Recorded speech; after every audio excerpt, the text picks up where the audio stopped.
Hello everyone, welcome to my channel. I am here to help you today. I know you use this video to fall asleep, so before that, like the video and subscribe to the channel. Also, where are you from and what time are you watching? Now get comfortable and relax. Case 1. Ronald Joseph DeFeo Sr., or more commonly known as Big Ronnie, was born on November 16, 1930, to parents Rocco and Antoinette DeFeo. When he was younger, Big Ronnie was slender, handsome, and had a powerful gaze reminiscent of the legendary Rudolph Valentino. With his suave looks, he attracted the attention of Louise Marie Briganti. Born on November 3, 1931, to Michael and Angela Briganti, Louise had aspirations of becoming a model. She was beautiful enough to mingle with the best, including the famous singer Mel Torme. After a brief courtship, Big Ronnie and Louise married.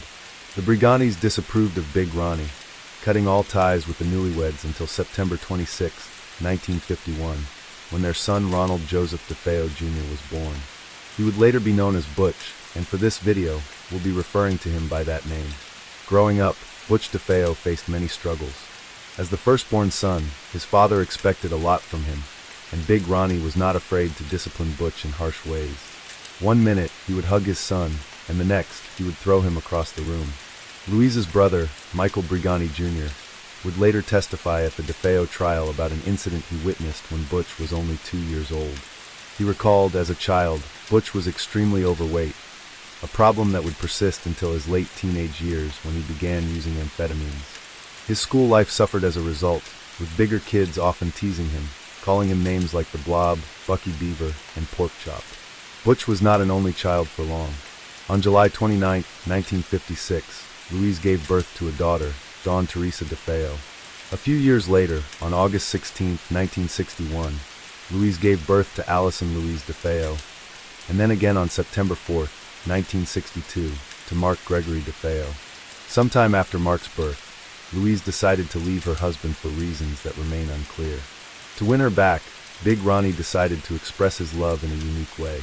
He co-wrote a song titled The Real Thing, which jazz legend Joe Williams recorded in 1963 for his album One Is a Lonesome Number. On October 24, 1965, Big Ronnie was blessed with a third son, John Matthew DeFeo. By this time, the family had moved from their Brooklyn apartment to a lavish home on the south shore of Long Island in the affluent community of Amityville. Many wondered how Big Ronnie, working as a car dealer service manager, could afford such a luxurious home. The answer was clear. His father-in-law, Michael Briganti Sr. in the early 1970s, Big Ronnie decided he wanted life-size portraits to immortalize his family. Once again, Michael Briganti Sr. picked up the tab, which was estimated to be at least $50,000. The portraits, painstakingly detailed, took over a year to complete. When finished, they hung in large golden frames on the staircase wall between the first and second floors of the DeFeo home. By this point, Butch had become increasingly troublesome as he got older. The DeFeos owned an auto body shop where Butch worked, but he spent more time at bars than actually working. His growing addiction to drugs and alcohol only made things worse, driving him to violence against his own family.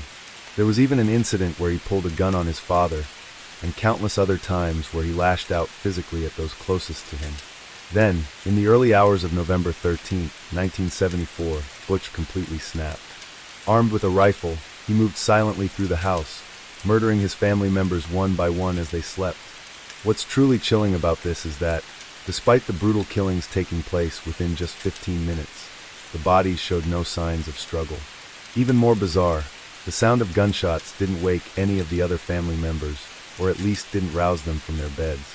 The bodies were found all face down on their beds, almost as if they had been carefully placed that way.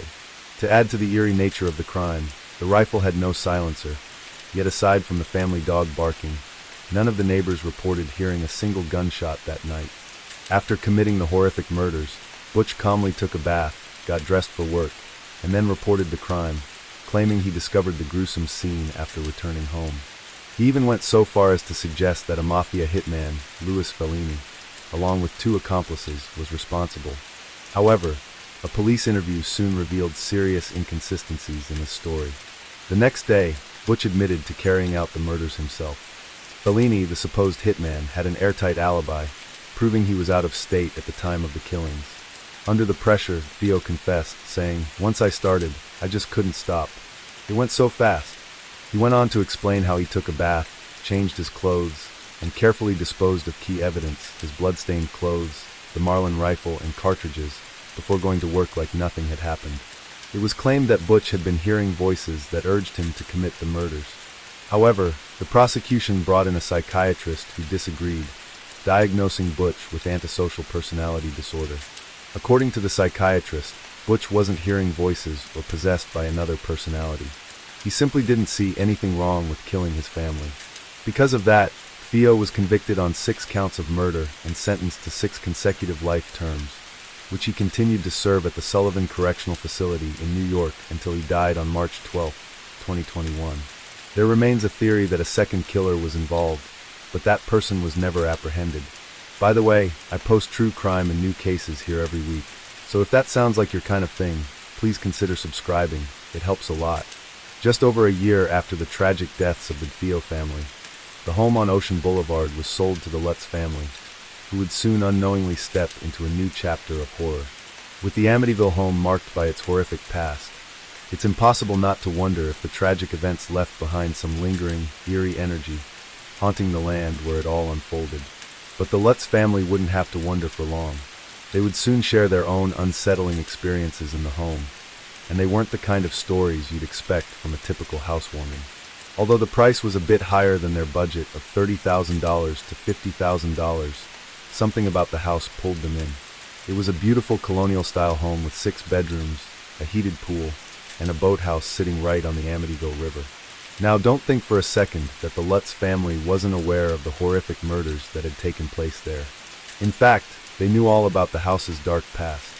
But despite that, the Lutzes fell in love with the property and decided it was meant to be theirs. They bought the house for a bargain price of $80,000, never once thinking it was unlivable because of its tragic history. But what was supposed to be their dream home soon turned into a waking nightmare.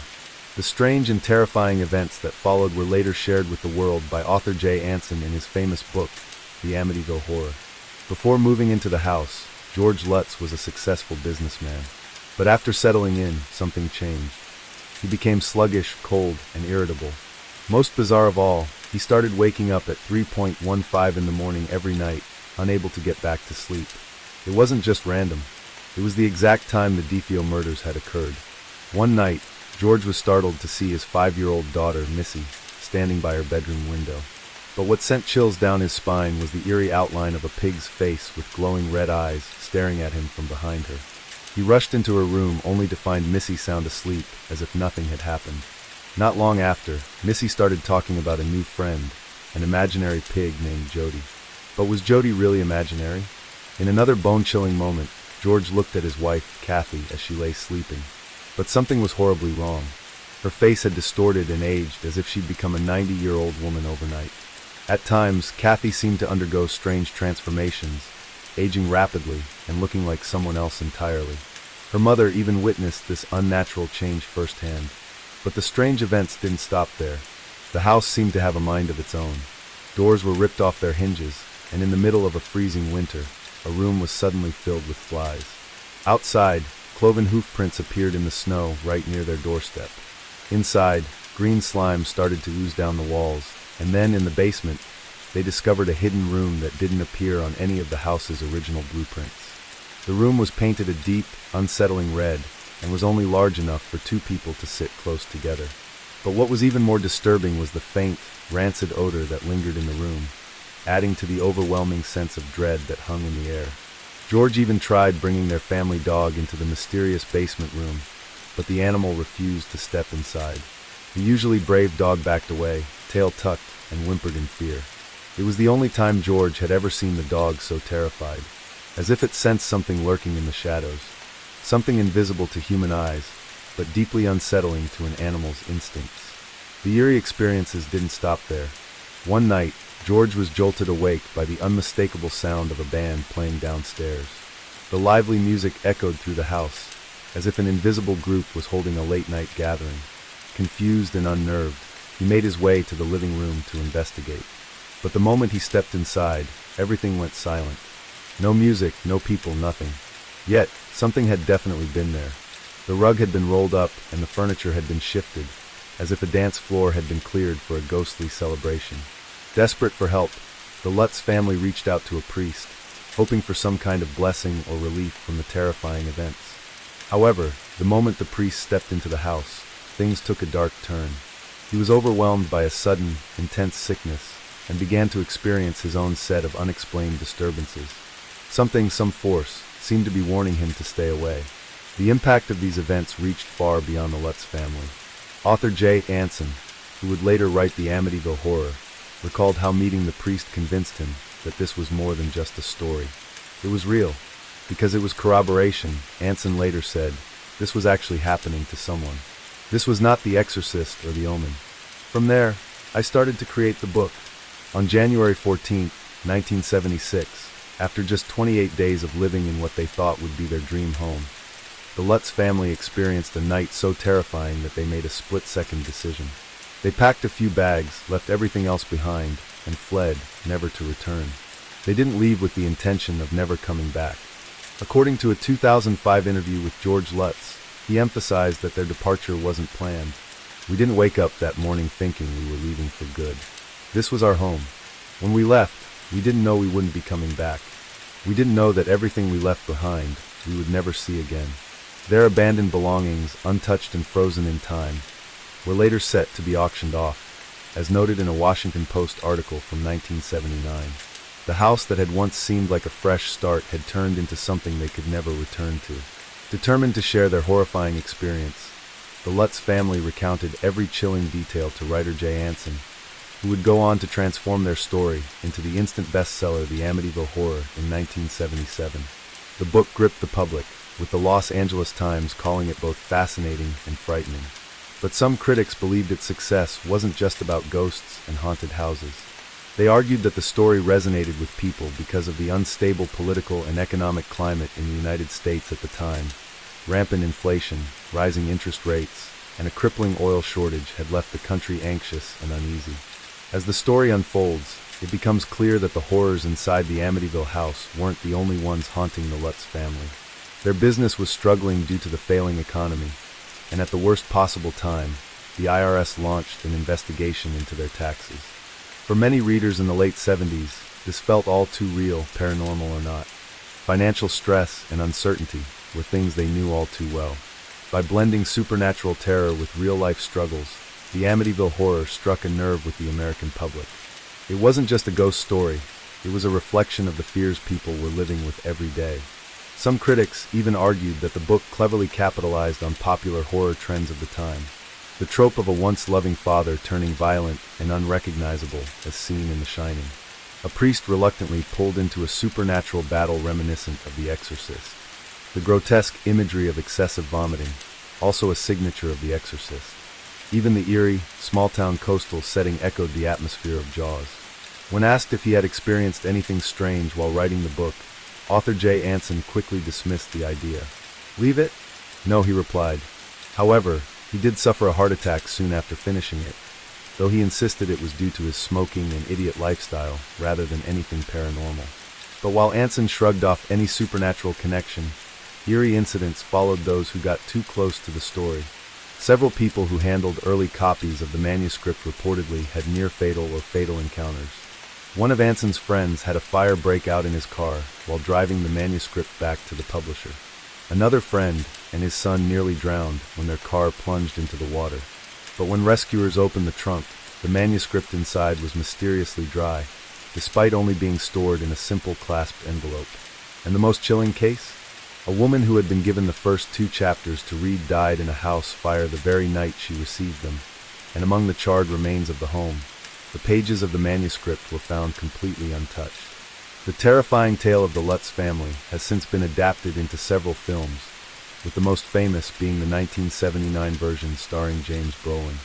And in 2005, the Amityville Horror returned to the big screen with Ryan Reynolds stepping into the role of George Lutz, following in the footsteps of James Brolin from the original 1979 film.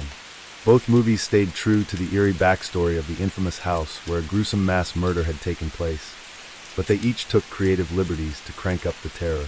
One major addition? A babysitter character who never appeared in the book. In the 1979 film, she watches the kids while George and Kathy attend a wedding. In the 2005 remake, the couple is simply on a night out, but according to the book, the whole family actually went to the wedding together. Then there's how the house itself is portrayed. The older film leans into the idea that the house is a sinister entity influencing Ronald DeFeo Jr. to kill his family in 1974. Meanwhile, the remake shifts the horror to the ghosts of the victims, making them the primary source of terror. The priest who tried to help the Lutz family also gets different fates depending on the version. In the book, he hears a voice commanding him to get out and later becomes ill, eventually giving up on helping the family. The films, however, escalate the horror, showing him being attacked by swarms of supernatural flies and even going blind. While the 2005 versions took the most creative liberties, the 1979 film also made key changes, sometimes stripping important moments of their original context.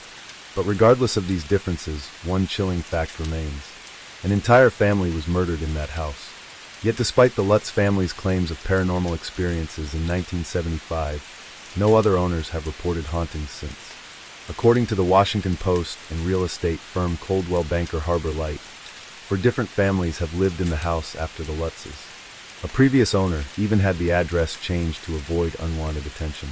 The last time the house went up for sale was in the summer of 2016, and it was sold in February 2017 for just over $600,000, significantly less than the $950,000 it was purchased for in 2010. As for the real murders that took place, while Butch was eventually found dead in his prison cell, there are countless versions of events and interviews he held before his death. In an interview from 1986, Butch claimed his sister Dawn killed their father and that their mother killed his siblings before he killed her. He later filed a motion in 1990, stating that Dawn and an unknown assailant were the real killers, and he only shot Dawn by accident during a struggle. Despite his shifting stories, his claims were always met with skepticism. In 2000, he spoke with author Rick Osuna, asserting that his parents plotted to kill him, which led him to join forces with Dawn and others in desperation. Butch's narrative continued to evolve, with inconsistent details about the events and unreliable witnesses.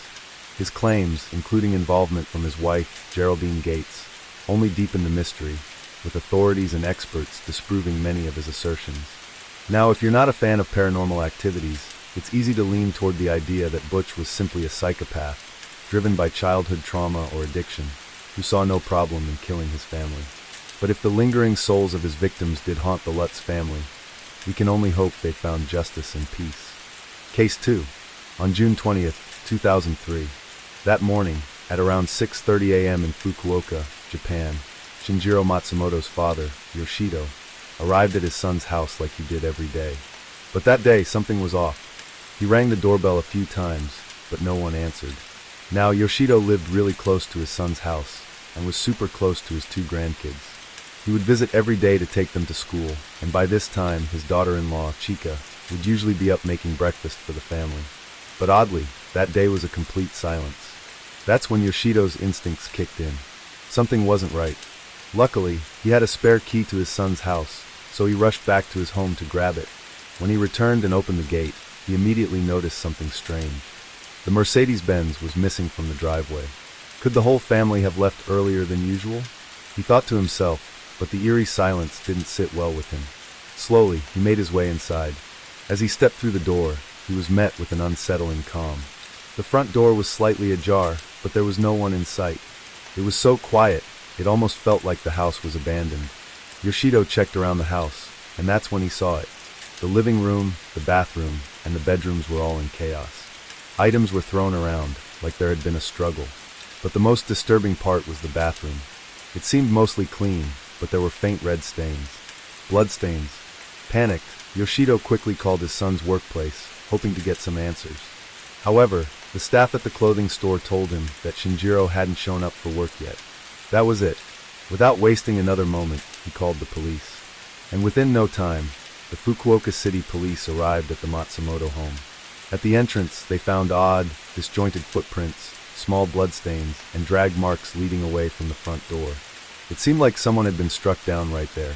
There was blood on the floor, and despite efforts to clean up, the forensic team had no problem finding the traces.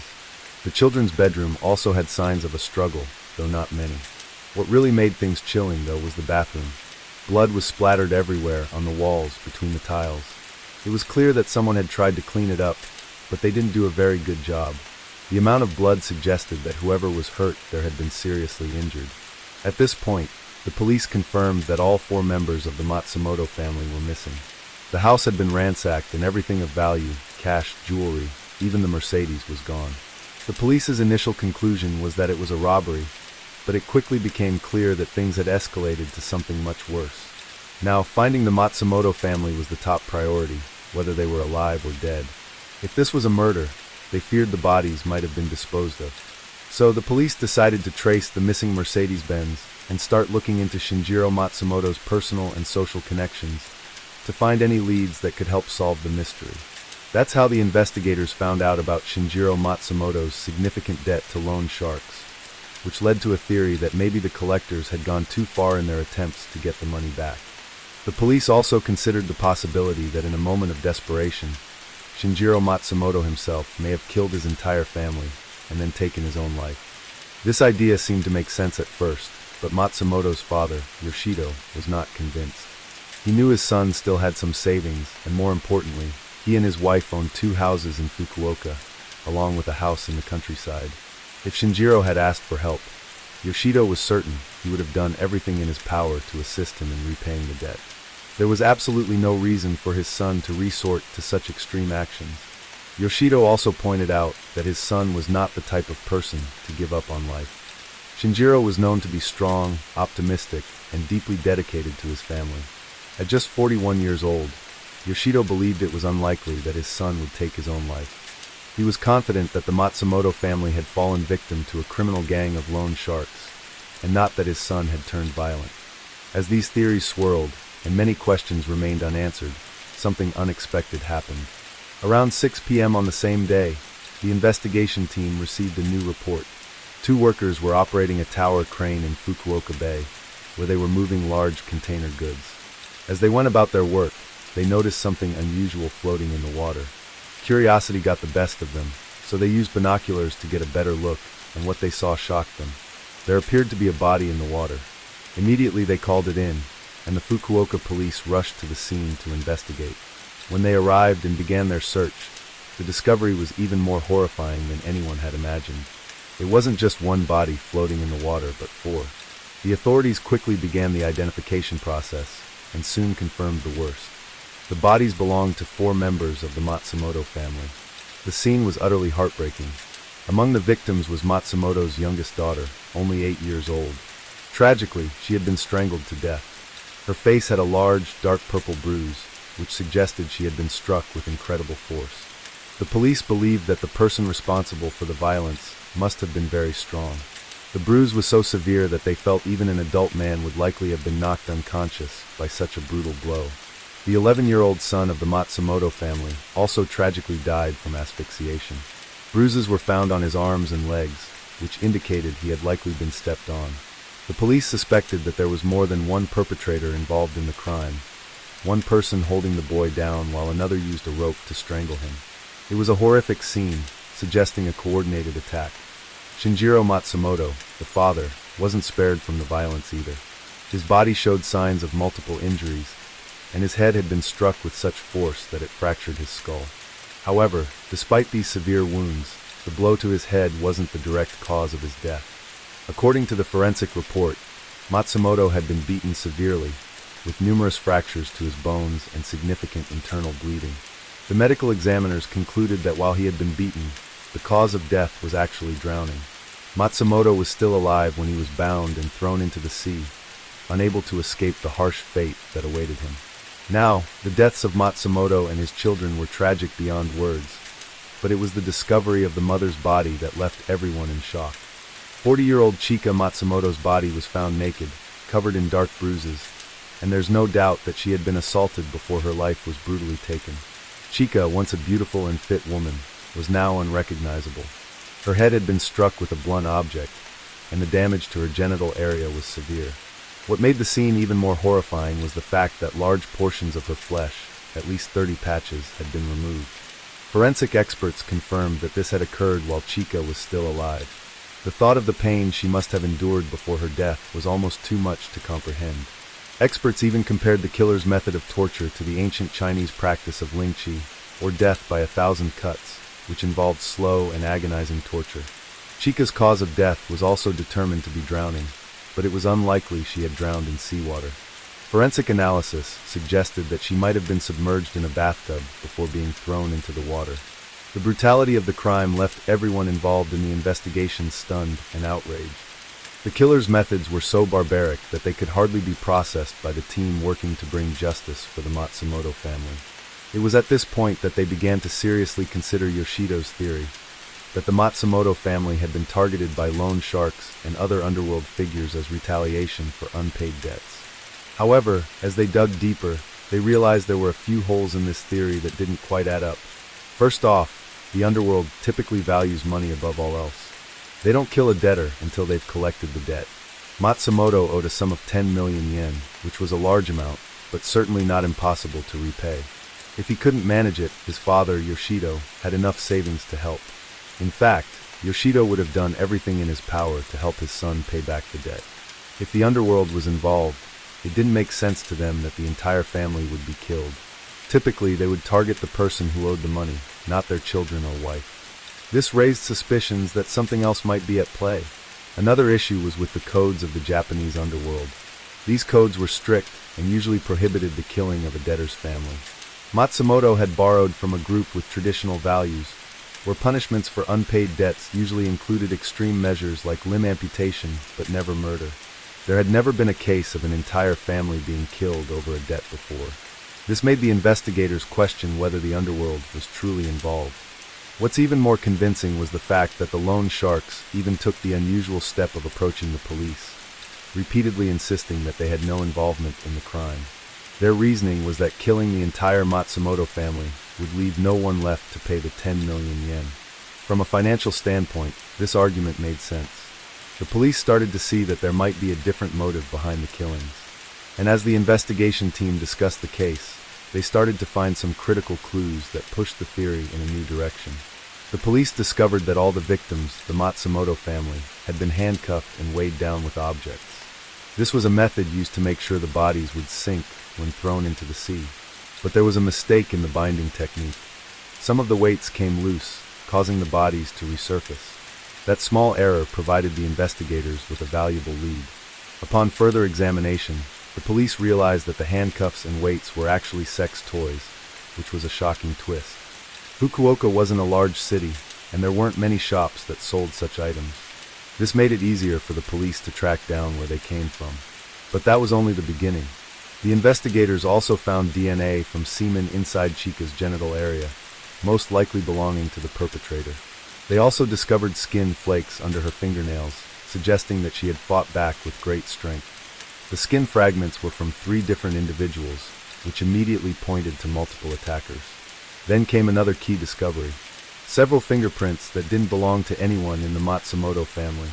The police found 7 or 8 different fingerprints throughout the house, and after ruling out friends, colleagues, and family members, they realized that 3 of the prints didn't match anyone they knew.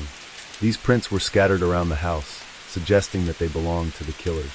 The police quickly traced the sale of the handcuffs and weights to a small shop just over a kilometer from Matsumoto's house. The shop owner, Mr. A, remembered a customer who had purchased these items the day before. He recalled that the man seemed young, around 20 years old, and appeared to be a foreigner. This was unusual because people who typically buy these items are usually middle-aged men buying them for their wives. The man's Japanese wasn't very fluent, with many mispronunciations, leading Mr. A to believe that the customer could have been Korean or Chinese. However, despite the unusual nature of the purchase, Mr. A described the man as gentle and not someone who looked like a killer. By the way, I post true crime and new cases here every day, so if that sounds like your kind of thing, please consider subscribing. It helps a lot. Now, thanks to the small shop surveillance cameras, the police were able to obtain footage of the suspect. This footage was quickly broadcast on television, hoping that the public might recognize the man and provide further leads. Shortly after the information spread, the Fukuoka police received an unexpected call. A student contacted them and revealed that he recognized the suspect. According to the caller, the suspect's name was Wang Liang, a student at a renowned language school for international students in Fukuoka. What stood out to the police was that Wang's Japanese was poor, which instantly reminded them of something the shop owner, Mr. A, had mentioned. Mr. A had stated that the person who bought the handcuffs and weights spoke very little Japanese and was likely a foreigner. This connection seemed too coincidental to ignore, and it made Wang Liang a prime suspect in the eyes of the police. They immediately began investigating his background, and guess what? They discovered that Wang Liang was only 19 years old and originally came from Chongqing, Jilin Province, China. His family was relatively well off and worked in construction, having spent hundreds of thousands of yuan, around $26,000, sending their son to study in Japan. However, things didn't go well for Wang Liang once he arrived in Japan. His academic performance at the language school was poor, and he was often absent from class. Back in China, he had already been known as a delinquent, associating with bad company. Without his family's supervision in Japan, his behavior became even worse. He began to stand out among the Chinese students, but not for the right reasons. He had multiple altercations with his classmates, resulting in warnings from the school and even threats of expulsion. By May of 2003, Wang Liang got into another fight, which led to his expulsion from the language school. This expulsion also meant that his international student visa was invalidated, and according to Japanese law, he could no longer remain in Japan under the student visa. At the end of 2002, Wang Liang returned to China, falsely telling his family that he was continuing his studies at another language school. His family gave him approximately 190,000 yuan, about $26,000, hoping to support his education. However, Wang's time back in China didn't last long. He returned to Japan on June 10th of 2003, but without any intention of enrolling in a school or following through with a plan for his future. Instead of staying in the school dormitory, he moved into an apartment with his roommate, Yang Ning, fearing that staying on campus would draw attention and expose his lack of enrollment. Once the police had gathered all this information, they decided to send a team to Yang Ning's apartment to investigate further. But when they arrived, they found that both Wang Liang and Yang Ning had recently moved out. Suspecting that something wasn't right, the police quickly checked the immigration records. Their findings were chilling. Just 2 days after the tragic incident on June 20th, Wang Liang and Yang Ning had boarded a flight back to China, which only raised more suspicions and confirmed their worst fears. It appeared that the suspect was trying to flee the country after committing the heinous crime. Because why would Yang Ning leave everything behind, especially when he hadn't been expelled from the language school like his friend? It became clear to the investigation team that there was more to this story. Earlier on, they had suspected that more than one person had been involved in the murders, and now it seemed that Yang Ning might be just as guilty as Wang Liang. So, the police started digging deeper into Yang Ning's background to see if they could find something that linked him to the crime. What they discovered was shocking. Yang Ning, just 20 years old, came from a completely different background than Wang Liang. He was also from Chongqing, Jilin, but his family was well off. His father worked as a mid-level city official. Unlike Wang Liang, who often skipped school and wandered the streets of Japan, Yang Ning was focused and responsible, working at a burger restaurant to support himself. The two young men had known each other since they were kids in China, but their relationship grew even closer once they both found themselves in Japan. At first, Yang Ning seemed like a decent person, but the more time he spent with Wang Liang, the more he began to change. Wang Liang was a troublemaker, gambling, drinking, and visiting shady places like red light districts and bars run by the Chinese underworld. He would buy sex toys and engage in illegal activities, and soon enough, Yang Ning was caught up in the same dangerous lifestyle. Yang Ning went from being a hard-working, responsible young man to someone who indulged in alcohol, gambling, and even bullying other students with Wang Liang. Despite their growing reputation as troublemakers, many of their classmates couldn't believe that the two could be capable of something as horrific as murder. But the police knew better. They understood that murderers often had a dual personality, appearing harmless and kind one moment, then capable of unspeakable violence the next. With this in mind, the investigators refused to rule out the possibility that both of them were involved in the brutal deaths. And at Yang Ning's former rental apartment, the Fukuoka police uncovered a chilling collection of evidence. They found numerous hair samples and fingerprints on various items around the apartment. After thorough analysis and comparison, they made a stunning discovery. The DNA from the skin flakes under Chica's nails matched both Wang Liang and Yang Ning. But that wasn't all. The fingerprints from the apartment also matched those found at the Matsumoto crime scene. It was becoming undeniable. Wang Liang and Yang Ning were the murderers. While the Japanese police sought help from Chinese authorities to track down Wang Liang and Yang Ning, who had fled back to their hometowns in China, they kept pressing on. There was still one key question. Who was the third person involved in the crime? DNA from 3 individuals had been found under Chica's nails, and different fingerprints were discovered at the crime scene, meaning there had to be another accomplice. The investigation team quickly turned their attention to anyone closely connected to Wang Liang and Yang Ning, and it didn't take long to identify a new suspect. Wei Wei, another international student from Hunan province in China. Wei Wei, 24 years old, was much older than the other two. He came from a wealthy family with his parents owning a factory and being well-known entrepreneurs back home. Though his academic performance was average, Wei Wei took his studies seriously. After completing his mandatory military service, his family arranged for him to study abroad in Japan in 2001.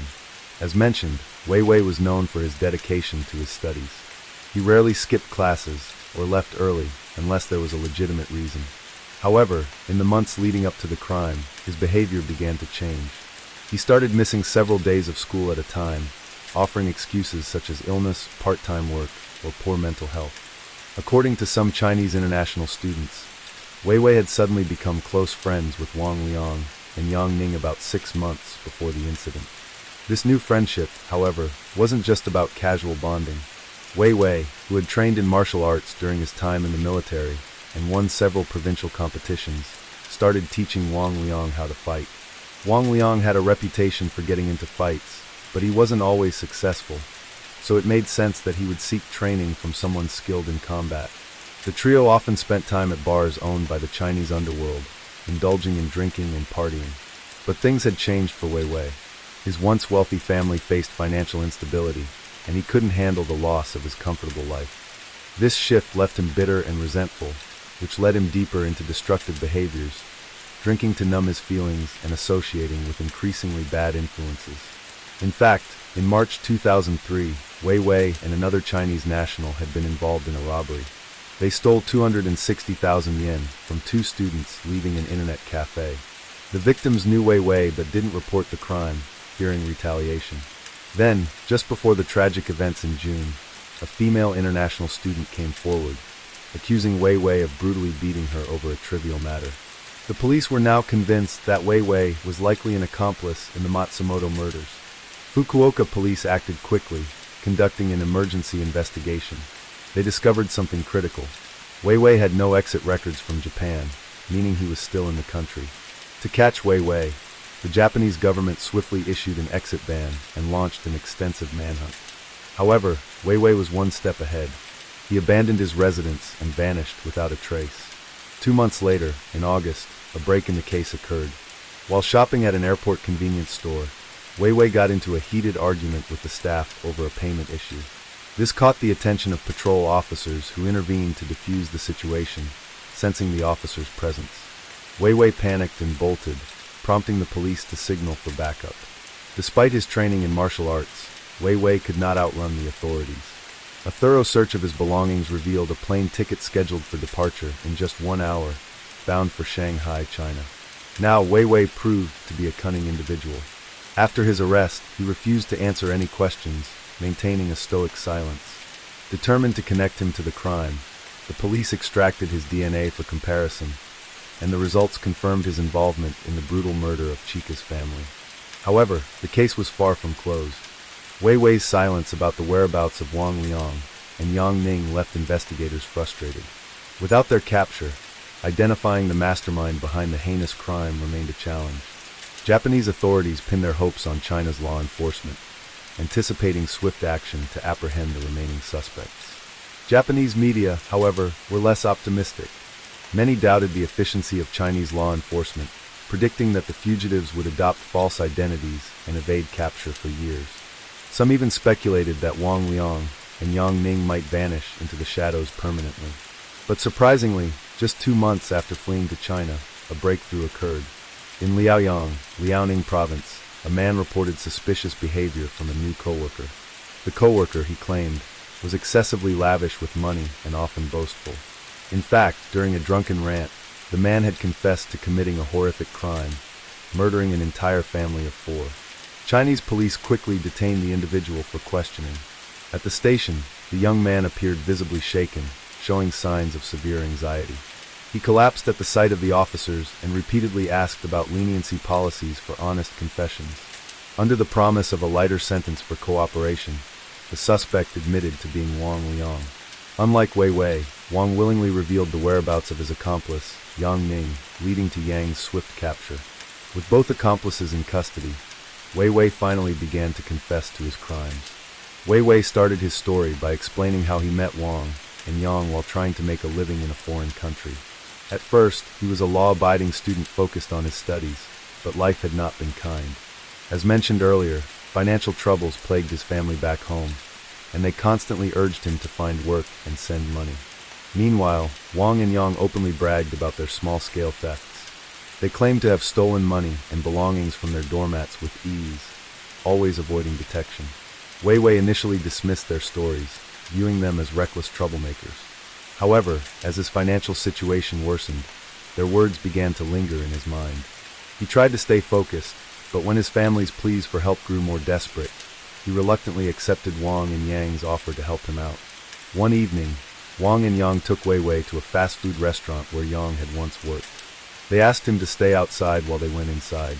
Moments later, they emerged with bags of stolen cash, Yen 300,000 in total. Smiling, they handed Wei Wei 700,000 yen, claiming it was his share.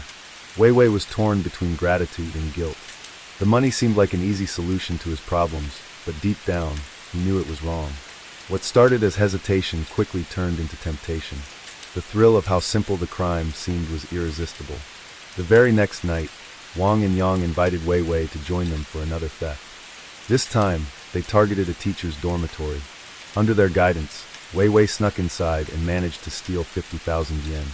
Though the amount was small, the adrenaline rush and the success of the operation made Wei Wei feel invincible. Over the next 6 months, Wei Wei's behavior changed drastically. He went from being a serious student to someone consumed by greed and recklessness. He participated in scams, stole valuables from fellow students, and even resorted to physical violence when things didn't go his way. Despite being briefly detained for an assault, he was undeterred. The world of crime had taken hold of him. Then came the night that changed everything. Wang and Yang presented Wei Wei with a bold plan to rob wealthy locals, promising it would be their big break. They assured him that with the money they would steal, they could all live comfortably for the rest of their lives. Eager for the riches and blinded by ambition, Wei Wei agreed without hesitation. The group began scouting potential targets, searching for people who displayed signs of wealth, such as luxury cars and grand homes. They soon set their sights on Shinjiro Matsumoto, a man who drove a high-end Mercedes-Benz and lived in a spacious 2-story villa. For a week, they observed his routine, learning that he and his wife worked during the day while their children attended school. Matsumoto often returned home late, leaving his family vulnerable in the evenings. On the night of June 19, 2003, the trio put their plan into action. They armed themselves with tools, including handcuffs and daggers, before heading to Matsumoto's villa. Breaking in through a window, they found the 2 children asleep while Chika, Matsumoto's wife, was in another part of the house. What happened next spiraled out of control. Overcome by their emotions, the trio acted in ways that went far beyond their original plan. They restrained Chika and, fearing discovery, decided to ensure there would be no witnesses. Tragically, this led to a series of irreversible actions, leaving no one in the house unharmed. As the group searched the house for valuables, Matsumoto unexpectedly returned home. Hearing the sound of his car, they panicked and hid. When Matsumoto entered, they overpowered him and continued their search. However, their efforts yielded only 40,000 yen, a mere fraction of what they had anticipated. The amount, equivalent to about $250, was barely enough to cover basic expenses, let alone their dreams of living in luxury. To cover their tracks, Wei Wei, Wang Liang, and Yang Ning began erasing all evidence. They meticulously cleaned the scene, wiping away bloodstains and footprints. They then tied the bodies of the 4 members of the Matsumoto family to heavy weights, loaded them into the stolen Mercedes-Benz, and drove to the beach. There, under the cover of darkness, they disposed of the bodies in the water, hoping to leave no trace. However, the very next day, the Fukuoka police held a press conference, revealing details of the shocking case. The killers, watching the news unfold, felt a surge of panic. For the first time, they realized how deeply their crime had affected not just the victims, but the entire community. Unsure of what to do next, they began to discuss fleeing Japan and returning to their home country. But for Weiwei, the thought of going back was unbearable. The shame he felt was overwhelming. He felt like he had lost his way, and returning home seemed like an impossible option. He also believed misguidedly that as an accomplice, he would not face the death penalty if caught. So he made the decision to remain in Japan, thinking that perhaps the law would be lenient on him. In 2005, Yang Ming's fate was sealed. He was sentenced to death and executed almost immediately. Wang Liang, on the other hand, received a life sentence for his cooperation in helping the police capture Yang Ming. But Weiwei's story was far from over. During his trial, he claimed that he was merely helping his friends and had no intention of committing murder or robbery. He argued that he was swept up in the moment, following his friends without thinking of the consequences. His defense was unsuccessful, and he was sentenced to death as well. Despite his appeals, which he filed twice, the court rejected them, stating that his crimes were just as severe as those of the mastermind behind the killings. The brutal nature of the crimes had left no room for leniency. However, in Japan, death sentences don't lead to immediate executions. They require the justice minister's signature, and with only 1 or 2 orders signed each year, those on death row often have to wait years for their turn. Weiwei was no exception. Over 20 people were ahead of him in line for execution. For 16 long years, he sat in Fukuoka prison, haunted by his past and forced to reflect on his decisions. During this time, his mother and sister visited him regularly, but his father never came. Weiwei assumed his father was angry with him for the shame he had brought upon their family. The truth, however, was that his father had fallen seriously ill and could no longer travel to see him. As the years passed, Weiwei began to change. The anger and defiance he had once felt slowly gave way to remorse. He came to understand the full extent of his actions and how they had destroyed not only his own life, but the lives of the Matsumoto family and countless others. In a moment of clarity, Weiwei stated that if his death could bring any comfort to the victims' families, he was willing to accept it. He had lived with the weight of his actions for so long that, in the end, he felt no escape from the consequences. During his long wait for execution, Weiwei often reflected on his life, his choices, and the path that had led him to this point. What haunted him most was the thought that if he could turn back time, he would have made different choices. He regretted not working harder to understand Japanese and connect with others, a skill that might have allowed him to return home with pride instead of facing death. And in 2019, Weiwei was finally sentenced to death. While this may have brought some sense of justice, it's impossible to ignore the lingering pain of the surviving family members. Their loss is something that will never fade, a scar that will remain for the rest of their lives. Just like many others, this case has stayed with me, haunting my thoughts for weeks. The brutality, the senseless violence, it's hard to wrap my head around it. What do you think about this case? Do you believe the death penalty was the right sentence? Should Wang Liang have also received the death penalty instead of a life sentence? I'd love to hear your thoughts. Comment down below and let's discuss. Thank you once again for watching. Case 3. Born in 1946, Victor grew up in what seemed like a typical hard-working family. His parents, Robert and Stella Hoffman, were devout Lutherans living in the small village of Lutz, Canada. The Hoffmans were known for their dedication to farming, their faith, and keeping Sundays sacred. They were the kind of family people would describe as ordinary and God-fearing. Victor was the 5th of 7 children in the Hoffman household. As a boy, he didn't stand out much from his siblings. His parents described him as a diligent, responsible child who hit all the usual milestones. By all accounts, he was a solid worker on the family farm and had a natural knack for hunting. He loved guns and spent a lot of time honing his skills as a hunter. However, there was one thing about Victor that set him apart. He was a loner. He didn't have friends and struggled in school, largely because he couldn't concentrate. Still, his parents didn't think much of it at the time. To them, Victor was just a quiet, independent kid. However, Victor later told psychiatrists that his struggles began when he was just 6 years old. That was the first time he saw the devil. He described the figure vividly, a towering black creature, 6 feet tall with a long tail. From that moment, he felt torn between two forces, God and Satan, each trying to claim him. The battle within Victor's mind was relentless. He often woke up in the middle of the night to strange tapping sounds that would grow louder and faster. By the time he turned 10, these experiences had grown darker. Victor began having violent impulses, urges to kill that consumed his thoughts daily. He fantasized about harming his family, and even strangers he had just met. But Victor kept his disturbing thoughts to himself, hiding them from his parents and siblings. To cope, he directed his violent tendencies toward animals. Killing animals gave him a sense of relief, even happiness, which he likened to the satisfaction a hunter feels after a successful kill. The devil, however, never left Victor alone. One morning while eating breakfast, he heard a voice calling out to him. Following the voice outside, he claimed to have encountered Satan again, this time in an even more grotesque form. A 6'6" man weighing over 300 pounds with the face of a pig. The devil promised Victor wealth and power in exchange for his soul. Though Victor claimed he didn't want to make a deal, he admitted to kneeling on one knee, hoping to at least become half as rich. But nothing came of it. Now, these encounters with the devil only deepened his already fragile mental state. He also claimed to see cold, dismembered hands floating in his room, and worse, he could feel them touch him. The devil's visits became a regular occurrence, with the dark figure relentlessly approaching Victor, asking for his soul. But no matter how many times the devil came, Victor refused to give in. Not long after these visits started, Victor allegedly began seeing angels. Unlike the devil, these angels appeared less frequently. According to Victor, they looked like human women, dressed elegantly, and their main goal was to guide him away from the devil's grasp. Victor believed they were messengers of God, sent to protect him and keep him on the right path. One day, Victor claimed he received a divine message. The angels and God themselves had tasked him with an extraordinary mission. If he could capture and destroy the devil, they promised to take him to heaven. This message consumed Victor. It gave him a sense of purpose, though it only made his behavior more erratic.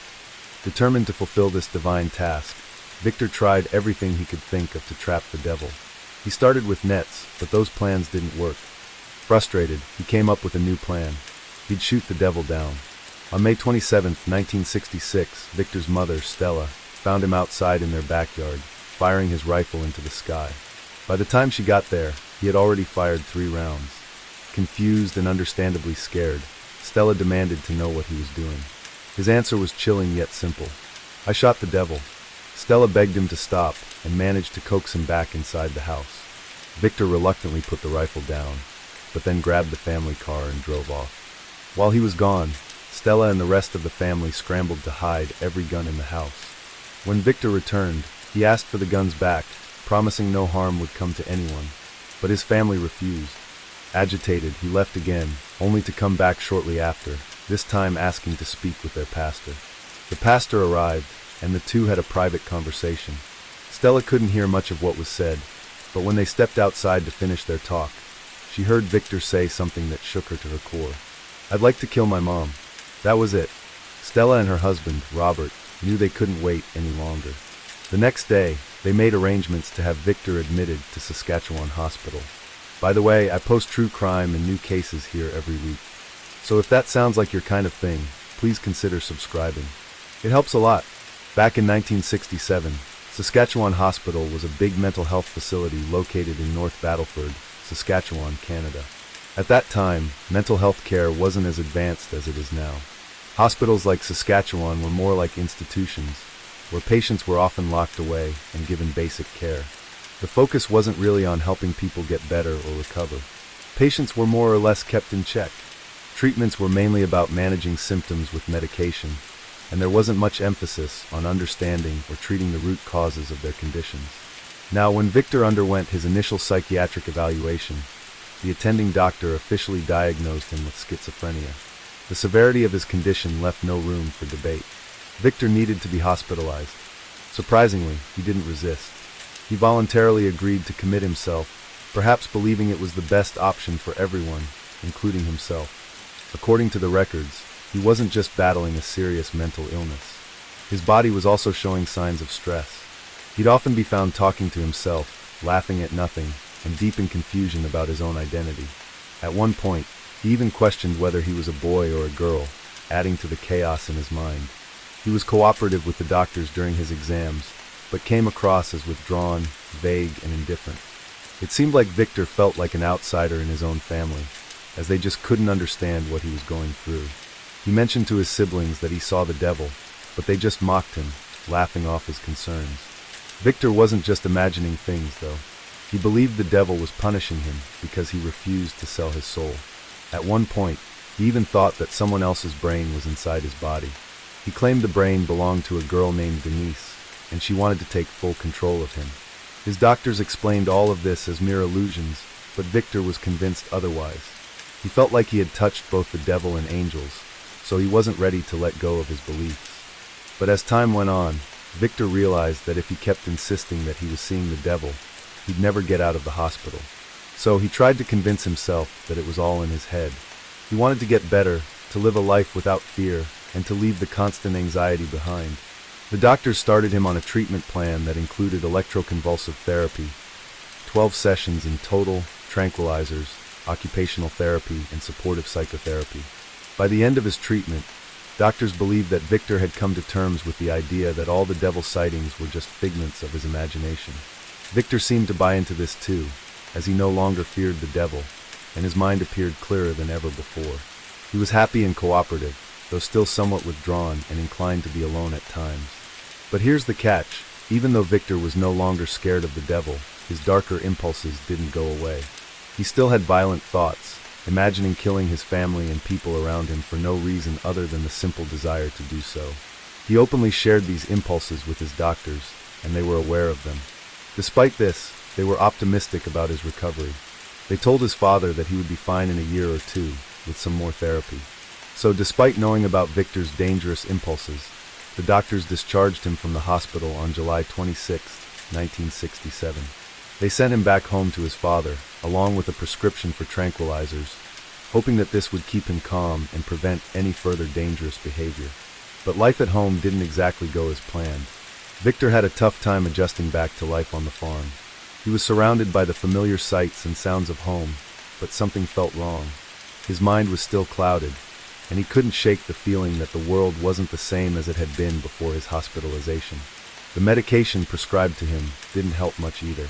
In fact, it made things worse. The tranquilizers made him feel incredibly sleepy, which interfered with his work on the farm. On top of that, his back hurt constantly, adding to his growing frustration. By August 8, Victor had had enough of the medication.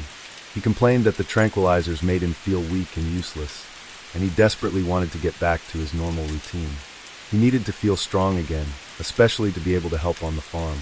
So he made a choice. He stopped taking the pills. At first, he didn't notice any drastic changes, but a few days later, something shifted within him. On August 11th, Victor woke up with an unsettling feeling.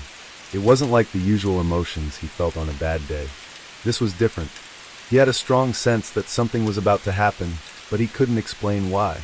All he knew was that he felt like he would either end up back in the hospital or in jail.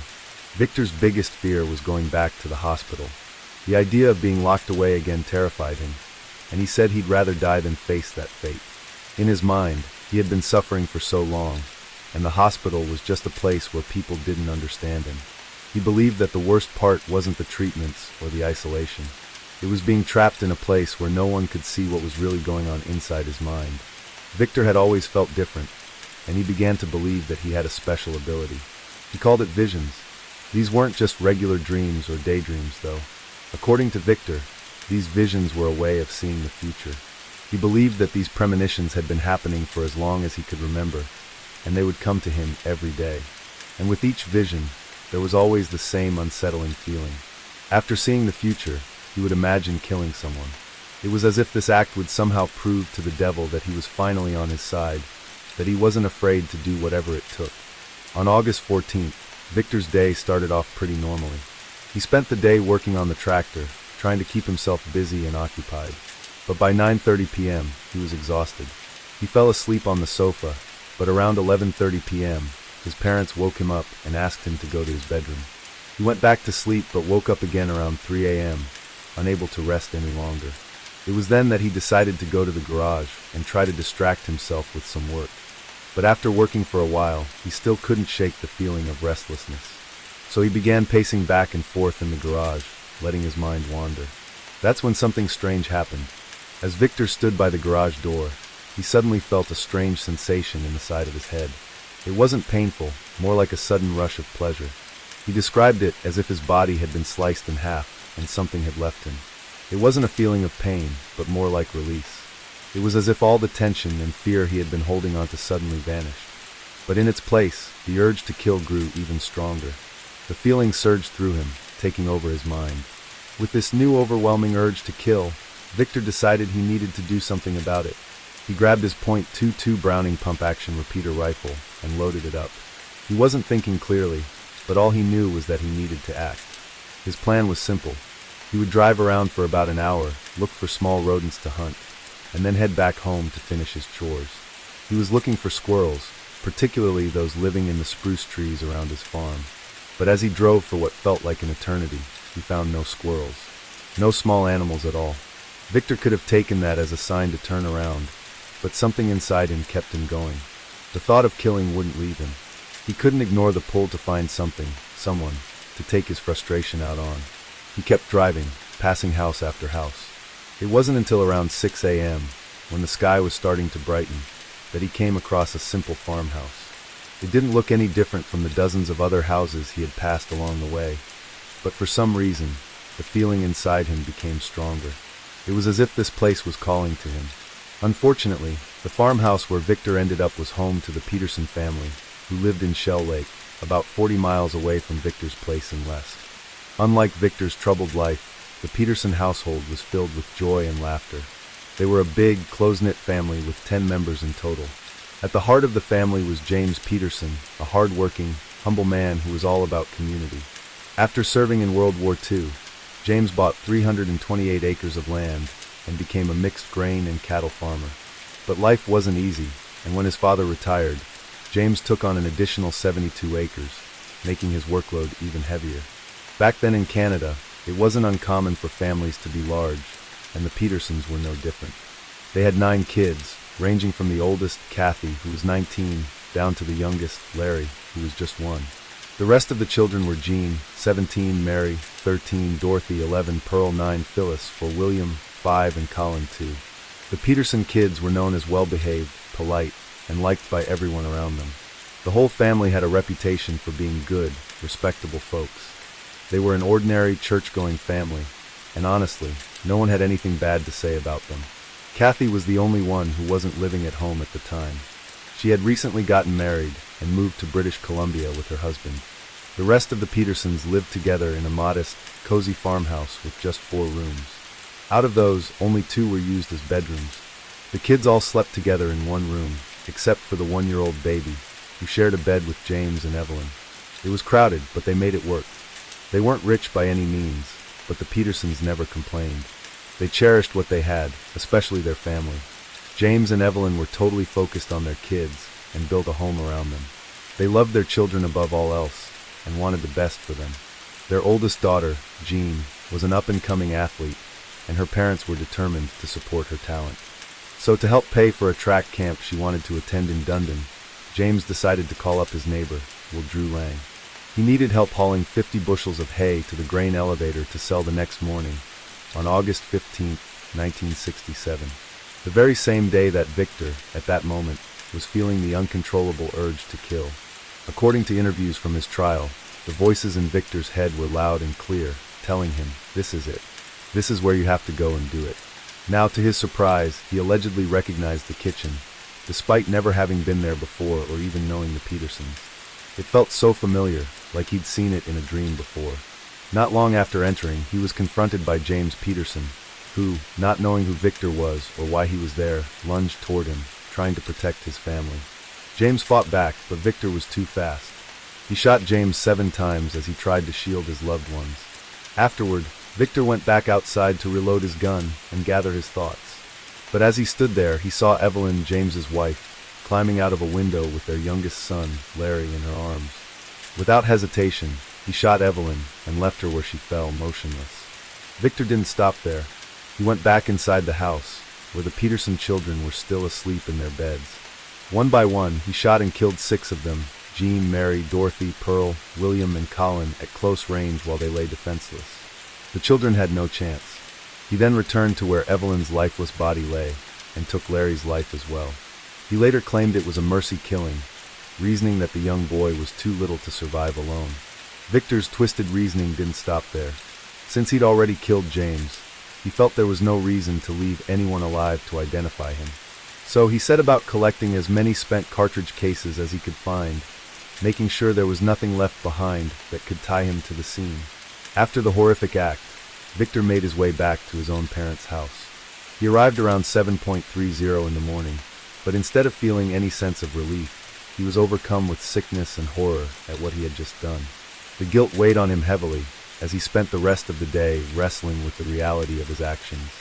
Meanwhile, Drew Lang arrived at the Peterson farm, expecting to see James, but James was nowhere to be found. It was getting close to 9 a.m., so Lang, assuming James had slept in, joked to the house, calling out for him.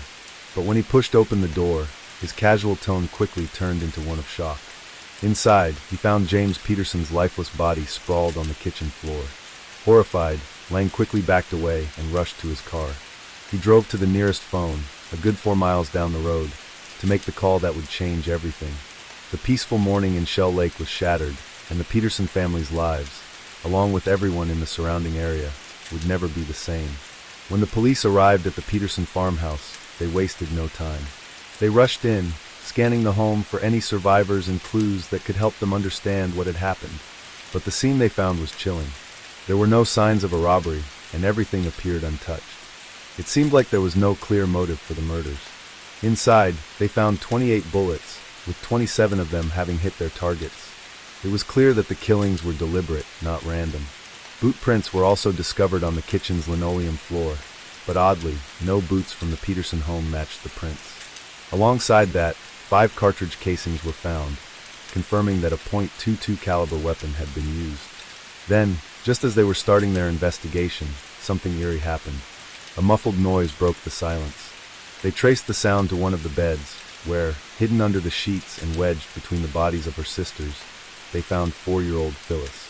She was the only survivor of the horrifying massacre. At first, she didn't fully understand what had happened, but she could sense the severity of the situation. Later, she recalled how the officer who carried her from the house was crying. That was when she knew something truly terrible had taken place. Phyllis's survival was a miracle, and her story would haunt everyone who heard it. The massacre of the Peterson family became one of the most gruesome crime scenes many officers had ever witnessed. Phyllis was taken to her uncle's house nearby, while Kathy, her older sister, was notified of the tragedy. Devastated, Kathy moved back to Shell Lake to care for her surviving sister. As the police investigated, they combed through the tall grass and fields surrounding the farm, hoping to find something, anything, that might give them a lead. Roadblocks were set up, and the search for the killer expanded across the area, growing larger with each passing day. They spent days searching, with dogs and a search party of 250 people scouring the land, but nothing turned up. Then, on the 4th day, they caught a break. A local resident from Leask, concerned about the tragedy, walked into the Royal Canadian Mounted Police Detachment office in Shellbrook. The resident suggested they look into a young man, the son of his neighbor, who had recently been discharged from a mental hospital. The man had a known obsession with guns and hunting, which immediately raised red flags. The corporal and his team didn't hesitate. They quickly got in their cars and drove down the narrow, winding highways toward Leask, where they were found by the Hoffman family. They had a hunch this might be the lead they were desperately looking for. They started by questioning Victor's parents, focusing specifically on any firearms, boots, and of course their son. As the investigation went on, things started to add up. A rifle was found at the Peterson house. During the search, the detectives also spotted a pair of rubber boots. These boots were sent for comparison, too, and when the results came back, it was clear. Both the rifle and the boots matched evidence found at the Peterson house. It wasn't long before they had enough evidence to make an arrest. Victor Hoffman was charged with the crime as a single average-build man. He didn't seem afraid at all. In fact, he was eerily calm and surrendered without any resistance.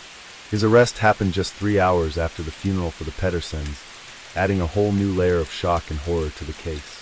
Things were disturbing. Victor confessed to everything. He admitted that the devil made him kill the Pedersens, but perhaps the most unsettling part of his confession came when he was asked about Phyllis, the only survivor. Victor claimed that he spared Phyllis because she had the face of an angel. As for the others, he said he didn't respect them, so instead of being sent to a regular prison, he was taken to a nearby mental hospital for further evaluation. There, doctors diagnosed him once again with paranoid schizophrenia, a condition that had clearly gone untreated. Despite this, the court found that he was still fit to stand trial. The defense team argued that Victor wouldn't have committed the horrific crime if it hadn't been for his untreated mental illness.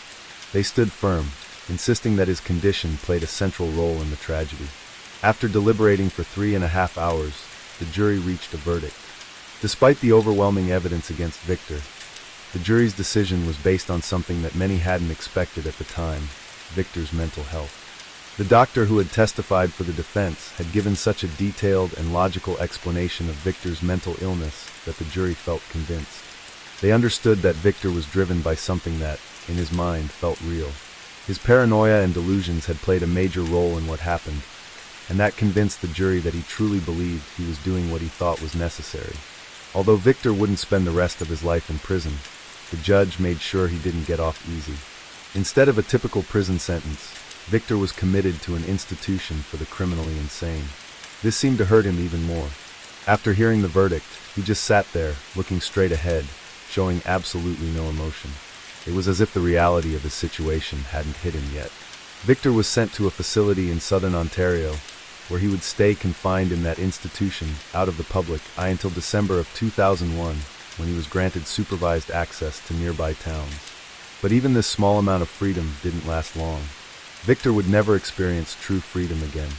On May 21, 2004, Victor died in custody from cancer, but the aftermath of his crimes would linger for much longer. Kathy, the sister of one of the victims, took on the responsibility of raising Phyllis, the only survivor of the massacre. She raised Phyllis alongside her own children, giving her a second chance at life after the horrors she had experienced. Eventually, Kathy and her husband retired from farming and moved to a nearby town after their family farmhouse burned down. But despite the years that had passed, both Kathy and Phyllis couldn't shake their frustrations about what happened. Phyllis had been a little girl before. People looked at her differently, and it was hard to escape the weight of the past. In an interview in 2004, Phyllis opened up about her struggles. She said, "It was always hard to adjust, always feeling like I didn't fit in, until I had my son. And I kind of had to come back after Phyllis had been a little girl for a few years. She realized Canada's most horrific random killings, second only to the Porto-Peak massacre in 2020, where 22 innocent lives were taken. While the insanity ruling in Victor's case is something we can't ignore, it's definitely a tough one to digest. Just because someone is deemed insane doesn't mean their actions can be justified. No innocent life should ever be lost, no matter the circumstances. But let's be real, none of this would have happened if Victor hadn't been released from the mental hospital in the first place. Case 4. They lived here in the townhouse, where late Wednesday night police found 6 people dead, including 35-year-old Darshani Delanthika Akanaik and her 4 young children. Danushka Wickramasinghe lived in the Ottawa suburb of Barhaven. He was employed at a mobile company in Sri Lanka, but he left there and arrived in Canada in July 2021 to pursue a higher education and had recently established a cleaning company. He had spent several lonely years in Canada working to establish himself before reuniting last summer with his wife, Darshani Akanaik. At the time of the reunion, they had 3 young children together. Inuka and Ashwini attended Monsignor Paul Baxter School on Beatrice Drive, a 5-minute walk from the house. The youngest daughter, Kelly, was born in Ottawa, Canada, where the family lived. It was a typical family where the man of the house leaves his home and travels to another country for brighter and bigger opportunities, hoping to establish himself and get a house before his family reunites with him in their new neighborhood. All Danushka wanted was to be a provider for his loving, young family, but life had other plans for him. Last summer came the happy reunion with his wife, Darshani Akanaik, who was a teacher, and their 3 children. Months later, they had a baby girl named Kelly, and the arrival of the newborn brought so much joy to the family. That city's worst ever mass killing, 5 members of one family and an acquaintance all died Wednesday night. Danushka Wickramasinghe, he thought his days of living alone in Ottawa were behind him. But on one Wednesday, a horrible nightmare began to develop at the other side of Wickramasinghe's front door. Canada became the place where a terrifying tragedy would occur on March 6, 2024. This was the day when the peace and quiet of a neighborhood house was disturbed by an act of violence that left everyone in total shock.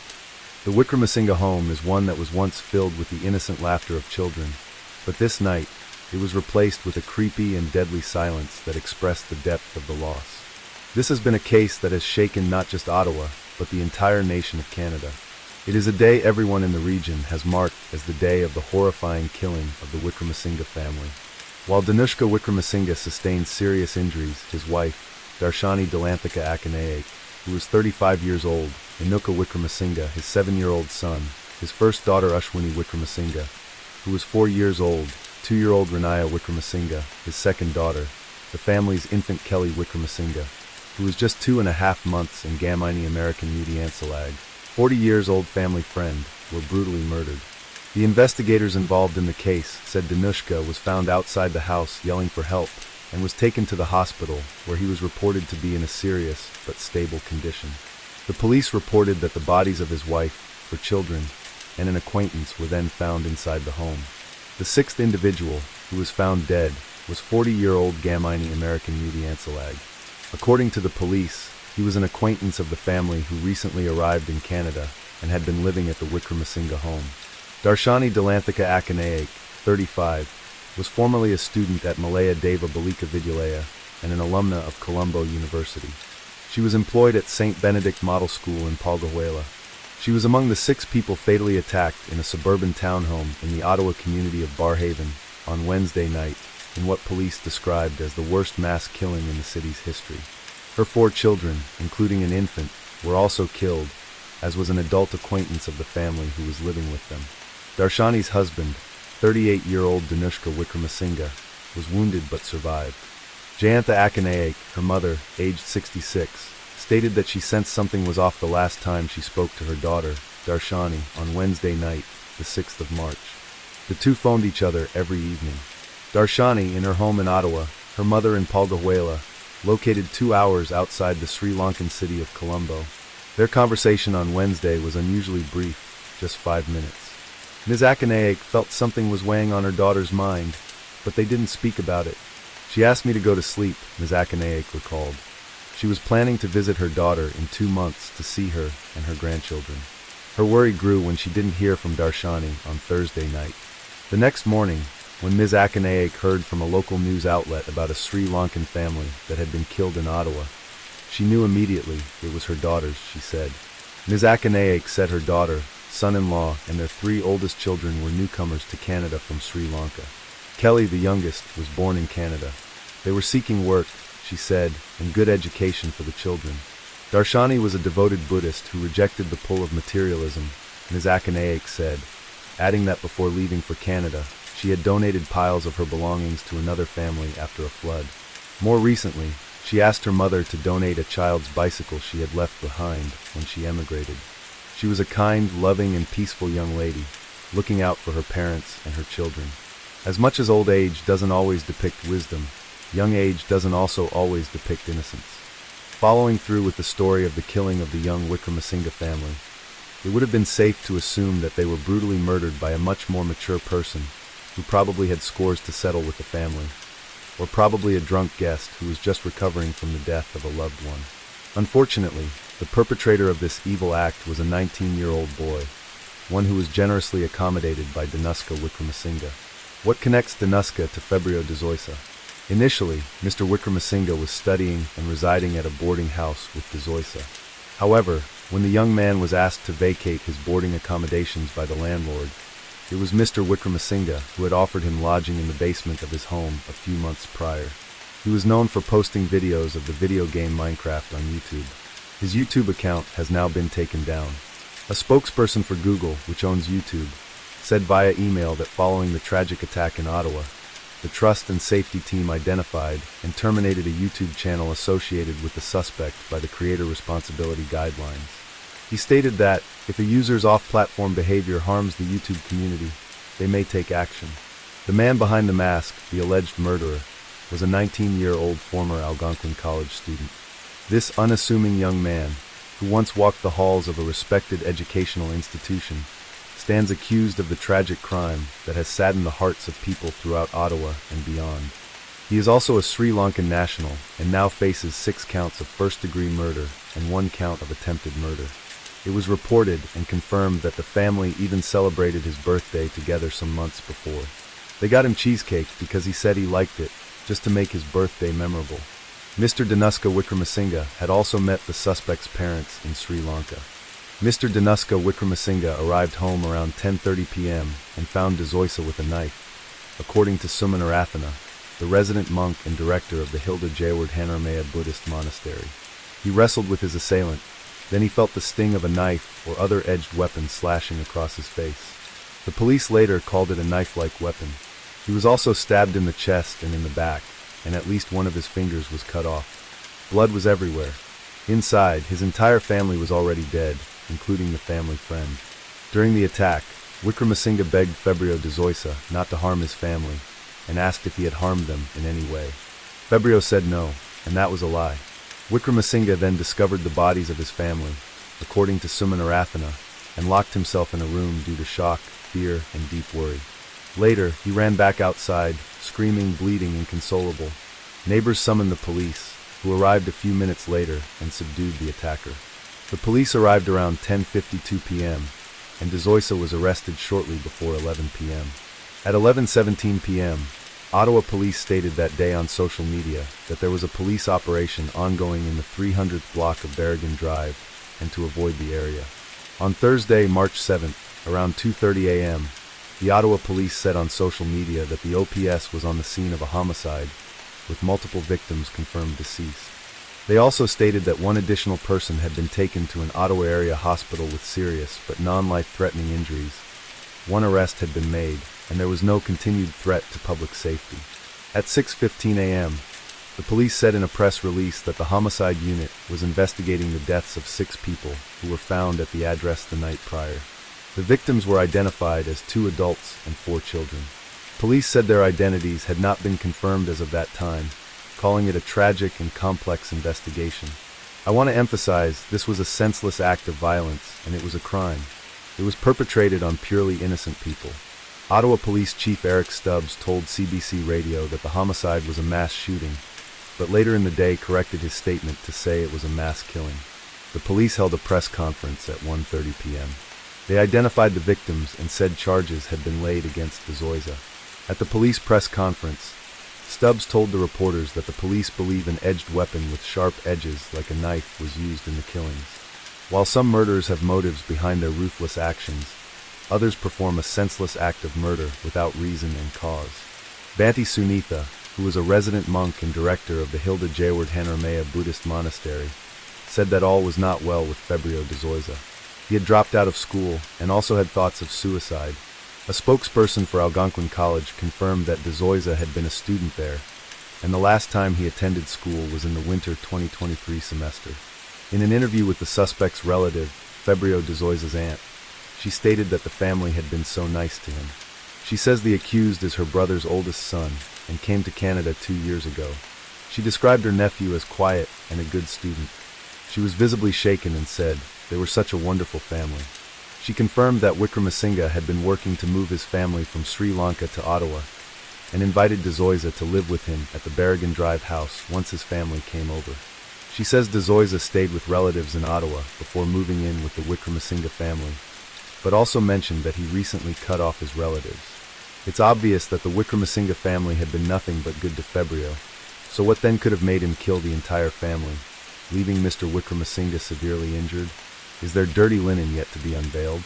Dezoisa arrived in Canada 2 years ago. He lived with his aunt during his first month in the country, then later met Wickramasinghe at Algonquin. Then suddenly, he seemed to break off all contact with his relatives, blocking their phone numbers and social media accounts. He took actions that displayed his possible desire to remain in isolation, detaching himself from those who cared about him, and from those who were the only family he had in Canada. While some established newspapers have relied on Canadian or international reporting for their coverage, there has also been original reporting in Sri Lanka, since Febrio lived most of his life and has his roots there. Journalists sought out family members connected to the victims. The killings have also produced various speculations about the motives of the accused, both on social media and on some news websites. Baseless rumors have floated theories blaming everything from video games to visa issues to mystical elements and superstitions, such as the Great Curse. None of the charges against DeZoisa have been proven, and the court has not had any evidence surrounding the circumstances of the crimes. To date, police have yet to identify a possible motive. The family's landlord had been dropping off luggage at the airport, en route to what he hoped would be a relaxing vacation with his family in Mexico, when he got a call from the police. What they told him was unimaginable.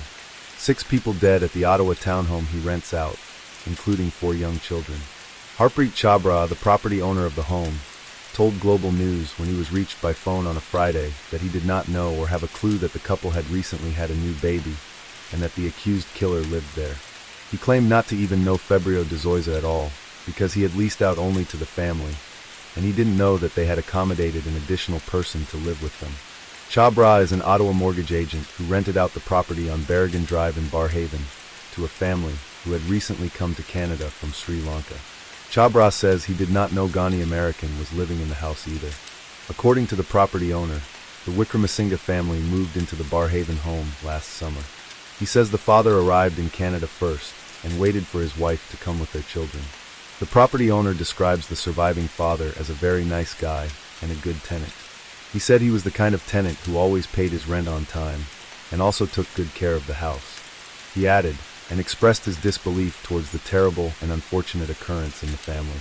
He added that he was lost for words concerning the matter.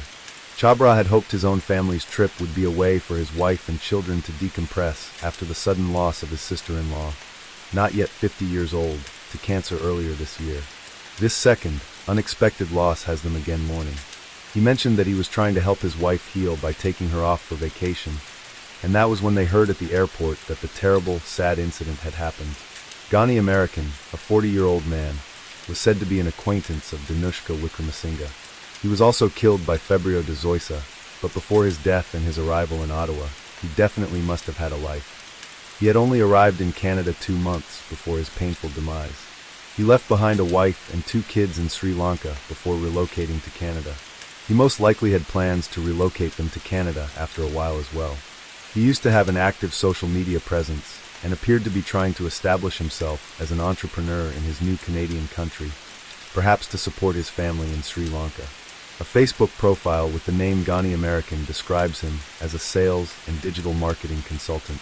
He operated a business called VIP Air Tours and frequently made posts advertising Sri Lanka as a travel destination, with scenic photos of the tropical island, while offering to help people make travel bookings to the country. His last public post on Facebook was on February 20th, where he thanked people for their birthday wishes. On March 28, Febrio made a brief court appearance by phone, where he could only be heard stating his name and birthday and confirming his next court appearance. He was not previously charged with any crime in the country. The 19-year-old made his first court appearance while wearing a black tracksuit jacket. At the time, his lawyer Ewan Little said he had the opportunity to get quite a bit of disclosure. DeZoisa's next court appearance was then scheduled on April 18th, while his judicial pretrial was scheduled for April 17th. DeZoisa was ordered not to have any form of contact with a few witnesses, including the surviving husband and father. His lawyer said on March 14th that he is currently in protective custody. There was no video link available for the hearing, and DeZoisa's appearance was limited to audio only. His lawyer, Ewan Little, told the court that he had received a volume of evidence so far and had actively been holding discussions with the Crown Attorney's office over further disclosure. The assigned prosecutor, Crown Attorney Louise Tansey, has extensive experience leading the prosecution on a number of difficult cases involving children. At a previous court appearance, Little said he had been in touch with the young man's family and that they were, obviously, very upset. He said they did not reside in Sri Lanka and declined to say where they lived. When asked about whether Febrio was going to undergo a mental health assessment, Little said it was probably going to be a few months from that time. He declined to comment on Febrio DeZoisa's mental state, saying he had only met with him over a video and not in person. Febrio DeZoisa's lawyer also mentioned that he has no plan to seek bail.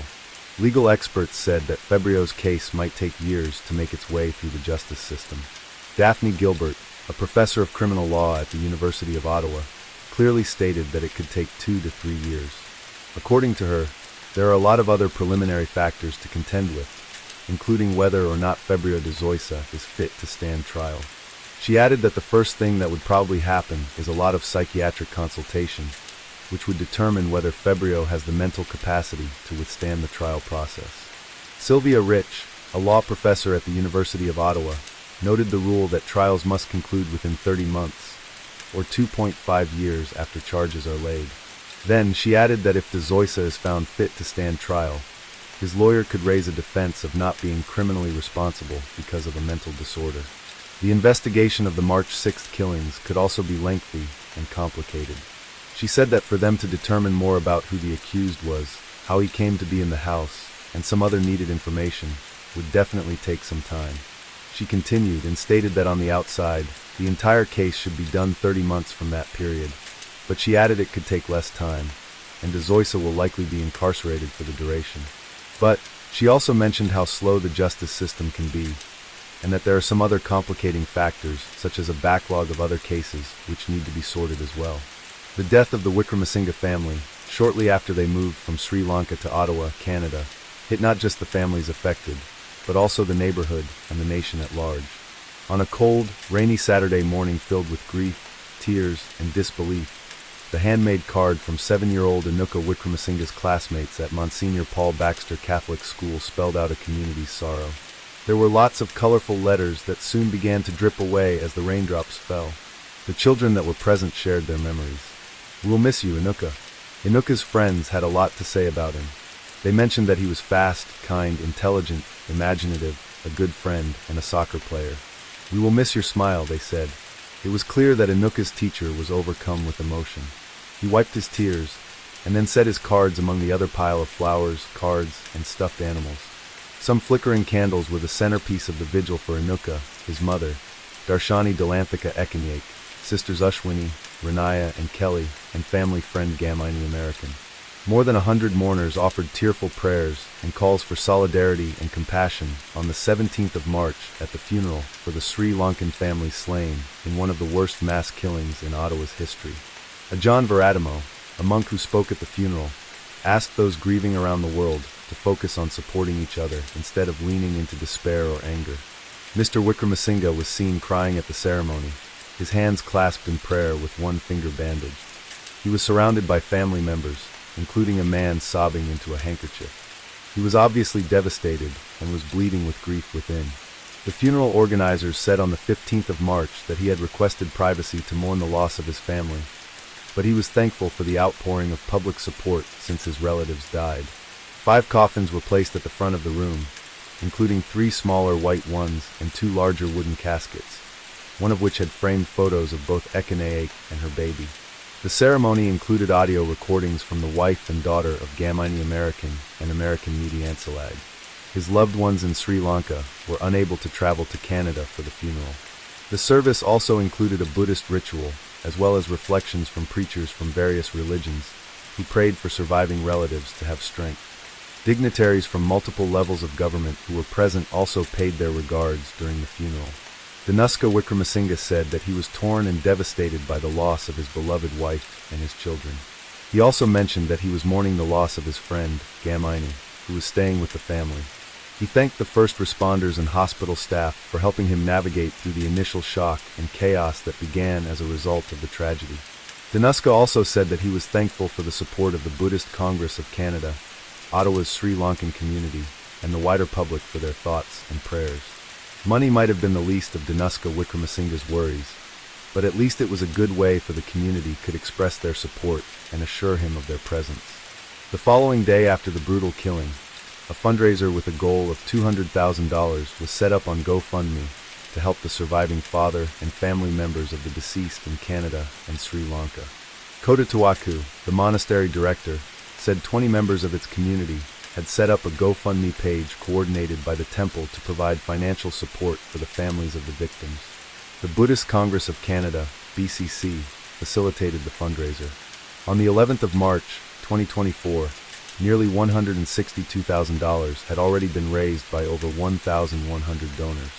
This swift, heartfelt action of the community reflected their passion genuine grief and intentionality towards the deceased and the man who was left behind. It was an action that definitely spoke louder than words. Anoli Fernando was a resident of Ottawa.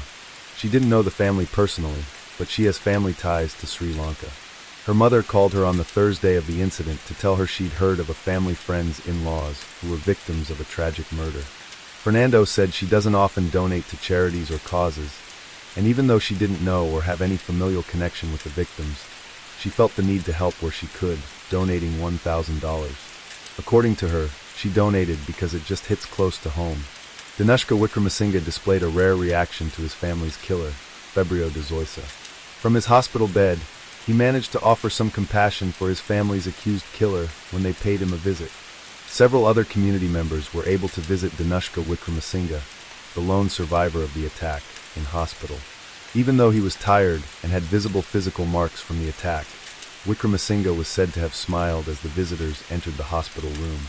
A local temple's resident monk, Bani Sunitha, said he placed his hands on Wickramasinghe to show him the love of his community and provide him with strength.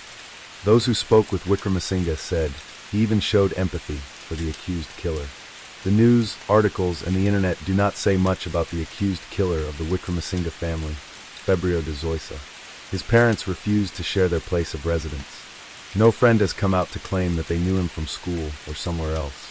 The secrecy around this murderer is quite fascinating.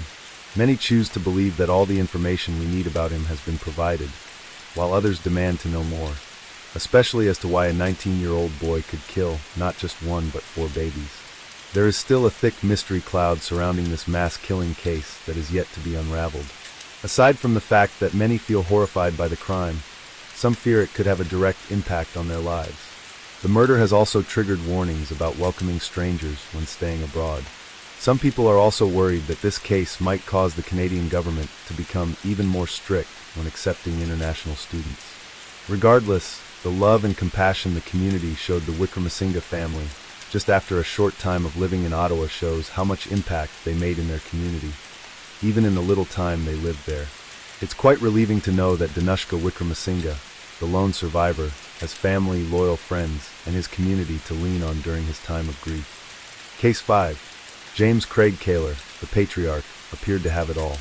With a 6-figure salary and a stable career, he was the provider of a dream life. His wife, Karen, embodied the perfect housewife and supermom, managing the home and supporting their 3 kids, Emily, Lauren, and Sean. From straight-A report cards to local sports stardom, the Kor kids seemed to thrive under their parents' guidance. They were everything a family was supposed to be, or so it seemed. Let's rewind the clock, and you'll find the story of how this perfect family was built on sacrifices, compromises, and silent struggles. For starters, Karen gave up her dreams of earning an engineering degree to marry Craig and support his ambitions. The couple tied the knot in December 1985 and moved to Colorado, where Craig had landed a promising job.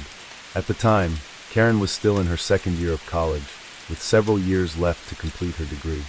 But she couldn't bear the idea of a long-distance relationship, so Karen made a life-changing decision. She left school to focus on her marriage and Craig's career.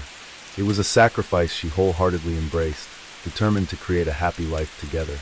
Their first major milestone came on April 8, 1991, when Karen gave birth to their eldest daughter, Emily. Life seemed picture-perfect. Craig's career continued to flourish, while Karen took on the role of a stay-at-home mom. However, Karen's mother, Pat, noticed how Karen was always putting Craig's needs before her own, even after just having a baby. It seemed off, like Karen wasn't living for herself anymore. In 1992, Craig's career brought another change, a lucrative job opportunity in Greenville, Texas. The family relocated, and in May 1993, they welcomed their second daughter, Lauren. By all appearances, the Kors had it all: Craig's professional success, Karen's dedication to her family, and 2 bright, thriving daughters. Emily was the firstborn, and she was a smart kid, a pleaser, wanted to do good, kind of like her mom, creative and smart. Emily played the drum set and sang, and Lauren played the bass and sang. Yet beneath the surface, tensions quietly simmered. One of those tensions arose from a disagreement over having more children. Karen felt their family was complete with 2 kids, but Craig wanted another. In a strikingly unorthodox move, the couple created a written agreement. Karen consented to having 1 more child, on the condition that she could undergo a procedure to prevent any further pregnancies afterward. Craig agreed, and in March 1999, their son, Sean, was born. To honor their agreement, Craig later underwent a vasectomy, ensuring no more surprises in their growing family. By this point, life seemed to stabilize. Craig's next job opportunity led them to Weatherford, Texas, a quiet suburb near Dallas, where his career continued to ascend. Once again, Karen adapted, immersing herself in her new community. She joined a local moms group and eventually became its president, building a strong network of friends and resources. She also made sure her kids stayed active and involved. Emily excelled in school and music, Lauren thrived in sports and band, and Sean became a rising baseball star. From the outside, it looked like the perfect life. But Craig's obsession with perfection left little room for anything less than flawless. He held everyone to incredibly high standards, including his own family. His daughter Lauren, who struggled with ADD and didn't get straight A's like Emily, became a target for his criticism. To Craig, Lauren wasn't good enough, and he didn't hesitate to ridicule her for it. And Craig's need for control didn't stop at his family. People began to see him as uptight, rude, and almost arrogant. His obsession with appearances made him difficult to work with. He had little respect for women in leadership roles, even telling others that they didn't belong in those positions. He also gained a reputation for being cheap, borrowing tools for home projects instead of buying them, tagging along to strip clubs with coworkers and asking them to buy him dances. Despite earning a solid $180,000 a year, Craig kept a tight grip on the family's finances. Karen had a strict weekly allowance, and every time she went shopping, she had to save the receipts. Craig would scrutinize each one when he got home, blowing up in anger if he thought something was unnecessary or too expensive. But it wasn't just about money. Craig's control extended to every aspect of their life, even their sex life. Every night at 8:30 p.m., Karen had to be in bed for their routine. If she took a phone call after 8 p.m., she would whisper to her friends, apologizing and saying she had to go because Craig required her to be in the bedroom at a specific time. If she didn't do what he wanted bedtime at 9, she would, quote, pay for it. It became such a routine that their kids even knew not to disturb them after 8:30. Even when Karen was sick, she had to comply with Craig's demands. Refusing him was dangerous. His anger would often turn violent, and Karen knew it was easier to just give in. Now, things haven't always been this way. When they first got together, Karen's life wasn't controlled so strictly. But as time went on, Craig's demands grew more extreme. He even suggested bringing a third person, specifically a woman, into their relationship, just to watch Karen and her together. Karen wasn't comfortable with this at all, but she found it difficult to say no. Desperate for some space and something of her own, Karen secretly joined a gym. She'd always enjoyed working out, and it was a way to regain some control over her life. Craig, ever controlling, refused to pay for the membership, so Karen worked odd jobs like baking cakes to fund it herself. By January 2006, she had saved enough to join Powerhouse Gym, and she quickly became a regular. Eventually, she even took on a part-time job as a personal trainer. Surprisingly, Craig didn't mind her working at the gym, but he set one condition. She had to be home by the time the kids returned from school. And just like always, Karen excelled at whatever she did. She quickly made friends at the gym, and soon developed the habit of complaining about Craig at work. She'd talk about how angry he always was, how nothing she did ever seemed good enough, and how they were constantly fighting. Their fights were so intense that sometimes one of the kids would have to intervene just to break it up. On a bad day, things would get physical, and Karen would end up with bruises to prove it. Everyone at the gym knew about her unhappiness, and how she wanted out of the relationship, but Craig's control over her was suffocating. She was nearing her breaking point, and things only seemed to get worse when she met a personal trainer named Sunny. Sunny was calm and understanding, and she helped Karen open up about the darkest parts of her relationship, things she couldn't share with anyone else. Over time, Sunny and Karen became more than friends. The two grew romantically and sexually intimate. There's some speculation about how this happened. Some believe that Craig encouraged it after he had previously asked Karen to bring a third person into their relationship, while others think Karen and Sunny had already started an affair before Craig even knew about it. Regardless of how it began, their relationship evolved into a threesome. Craig even sent Sunny flirty texts, bought flowers for both women, and encouraged them to take weekend getaways. However, later on, he denied pushing the two together. While Karen and Sonny's relationship was out in the open, Craig told a different story. He claimed that Karen was ruining their marriage, and the biggest issue was that his carefully curated image of the perfect family was crumbling. In 2008, Craig saw an opportunity to regain control. He was offered a job in Columbia, Missouri, that paid more than his current position, and it would separate Karen from Sonny. He accepted the job offer immediately. Karen, however, was devastated. She didn't want to leave Sonny, but also had roots in Weatherford.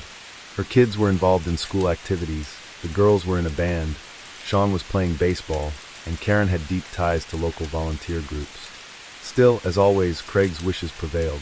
He moved to Columbia a few months before Karen, leaving her to wrap things up at home. During this time, Karen and Sonny decided to stay together long distance, though Craig had no idea. He thought it was just a temporary fling, and once he separated them, Karen would return to the obedient wife he expected her to be. When Karen eventually moved to Columbia with the kids, Craig believed everything was back to normal. He even allowed her to enroll in the University of Missouri for a health science degree and continue working as a fitness instructor. However, after her time with Sonny, Karen had experienced a taste of freedom. She wasn't satisfied with just being allowed to go to school or work. She didn't want a life where Craig felt entitled to control her every move. Once Craig realized he was losing control over his wife, Karen, he began to tighten his grip even harder. He started obsessively monitoring her every move, who she talked to, what was in her emails, where she went, and it quickly spiraled into a complete invasion of her privacy. This toxic obsession reached its breaking point in December 2008 during an old friend's New Year's Eve party in Weatherford. Neither Craig nor Karen expected Sonny to be at the party, but when they walked in, there she was, the last person Craig ever wanted to see. To make matters worse, Karen was openly flirty with Sonny. They were laughing, hugging, drinking from the same glass with 2 straws, and even getting cozy in front of everyone. At this point, Craig was furious. His jealousy and rage took over, especially because the relationship between Karen and Sonny was now completely public. In Craig's mind, it was a complete slap in the face, and the disrespect was unbearable. The anger exploded at the party, with Craig screaming at Karen and Karen screaming back. It wasn't just a private argument. It was a spectacle.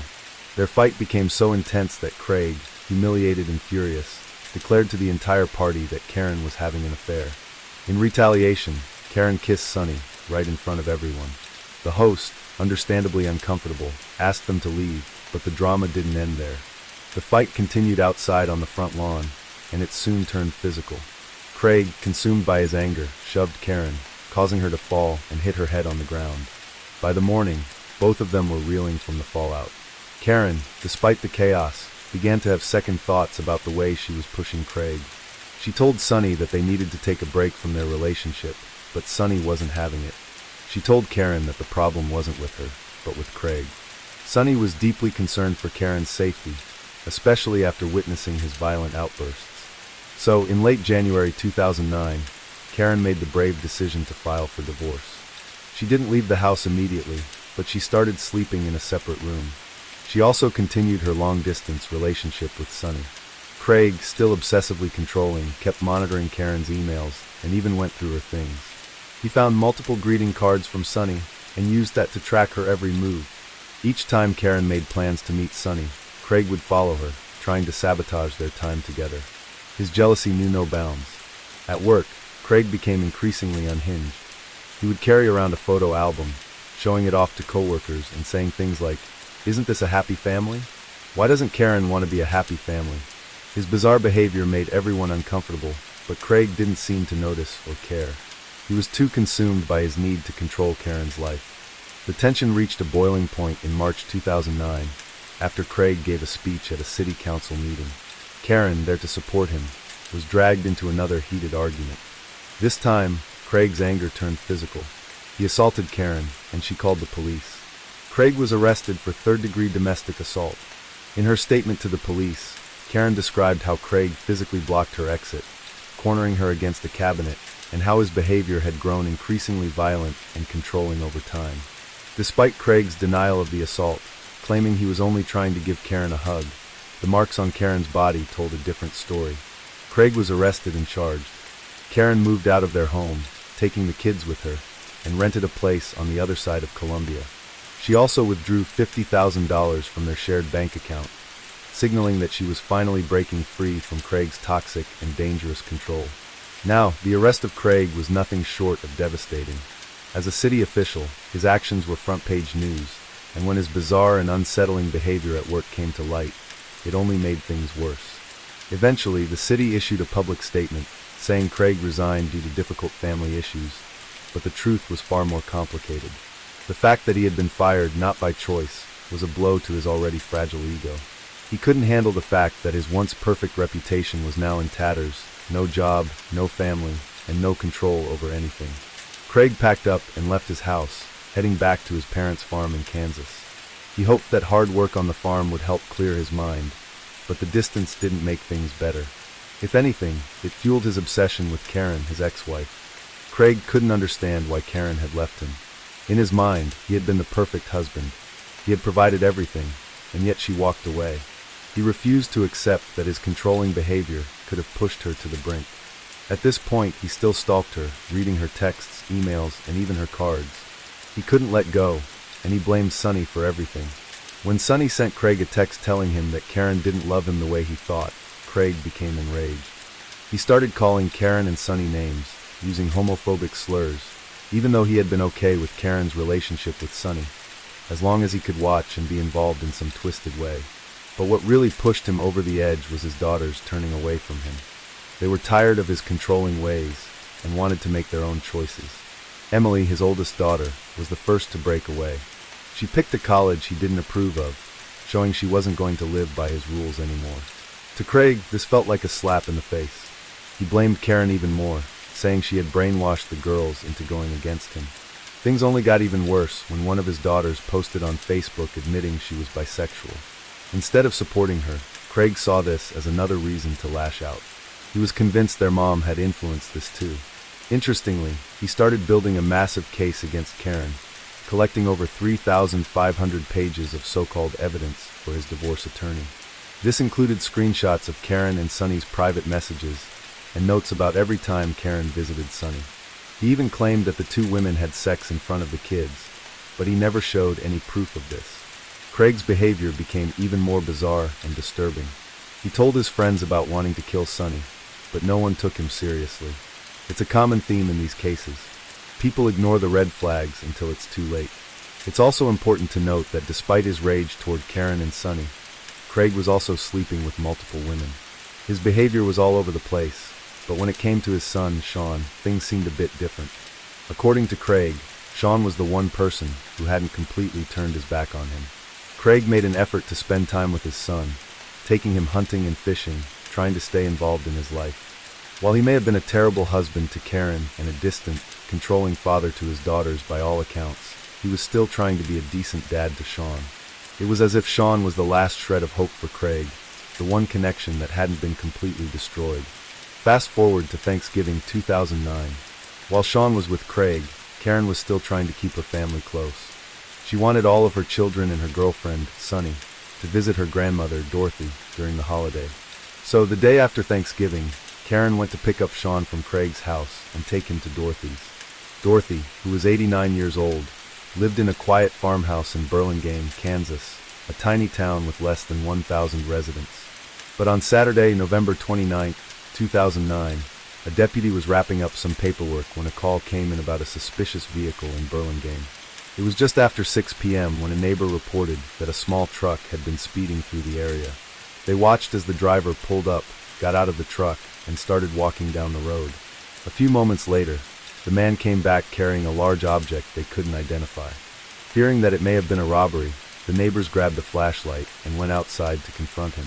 But before they could get close, the man placed the object in the back seat of the truck, climbed in, and sped off. The neighbors quickly called the sheriff's office, and the deputy set out to investigate.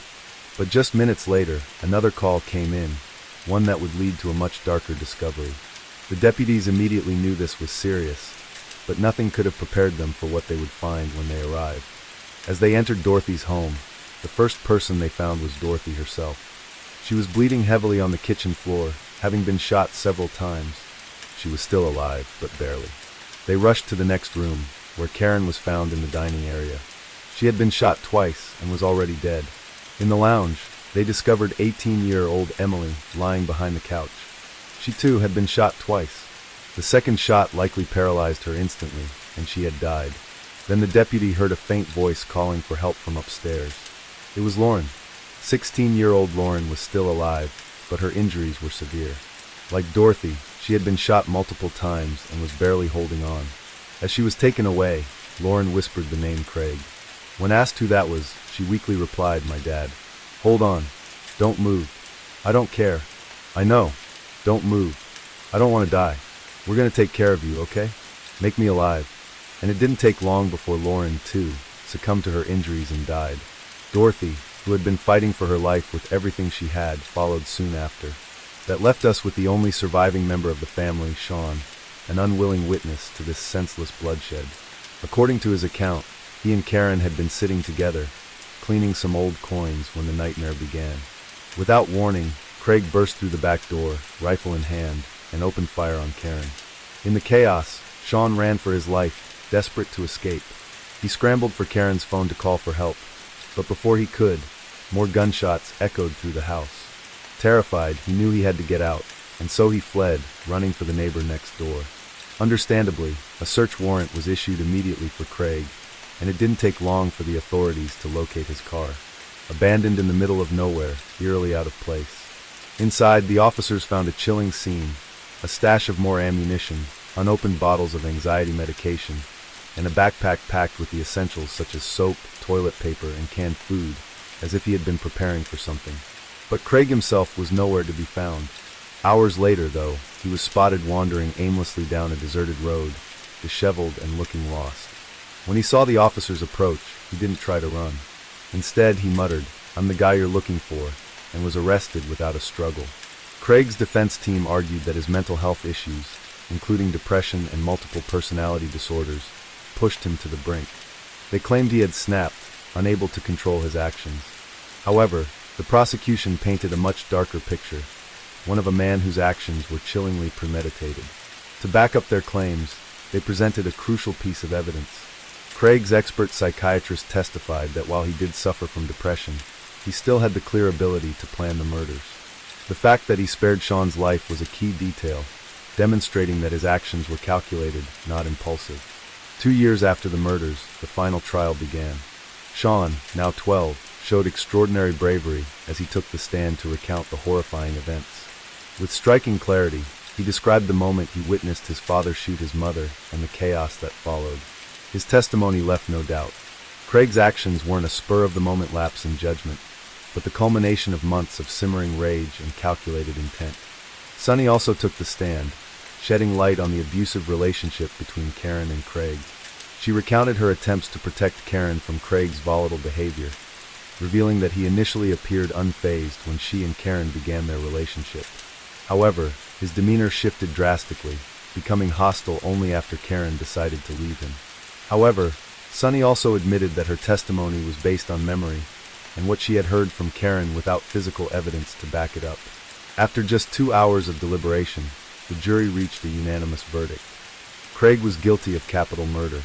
His plea of insanity was rejected, leaving him to face the harshest punishments, either the death penalty or life without parole. Kaler showed no emotion today as he heard his fate. The execution sentence comes as retribution for the shooting deaths of 4 family members. Court at this time sentences the defendant for the crime of capital murder to death. James Craig Kaler opted not to speak on his own behalf, and even asked if he could leave the room to avoid hearing the victim impact statements. Chief Judge Phillip ordered him to stay. "I loved Grandma White, Karen, Emily, and Lauren very much. I will miss them until the end of my days." For many in the courtroom, justice had been served.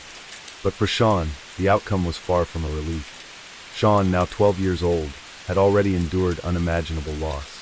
He stood in court, his voice steady yet filled with emotion, and said, "I do not want my dad to receive the death penalty because it would be hard on my grandparents. I do not want my whole family gone." These words, spoken by a child who had witnessed so much pain, left many stunned. Despite Craig's horrific actions, Sean still saw him as a father, a man who, in his eyes, had been kind and loving to him. Craig, on the other hand, showed no regret for the lives he had taken. After his sentencing, he began writing letters to various people, including the lead prosecutor. These weren't apologies. Instead, Craig claimed he felt relieved by what he had done, insisting that he had freed Sean from what he called a toxic environment. Craig's legal team quickly filed an appeal to the Kansas Supreme Court. They argued that the jury had been biased and claimed that his mental health issues hadn't been properly considered during the trial. But the court disagreed.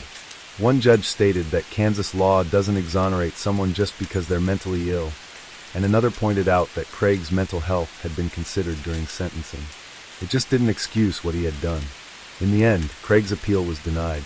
His options for further legal action grew slim, leaving him to face the consequences of his choices. As of now, he remains on death row, a stark reminder of the heinous crimes he committed. Justice may have been served, but it's hard to say if that truly balances the scale for the lives lost. We can only hope he spends his remaining days haunted by his actions, paying for the devastation he caused. As for Sean, his story is one of incredible resilience. Despite the trauma and struggles he endured, he managed to rise above it all. He graduated high school and now works in Kansas, a living testament to strength and perseverance in the face of unimaginable tragedy.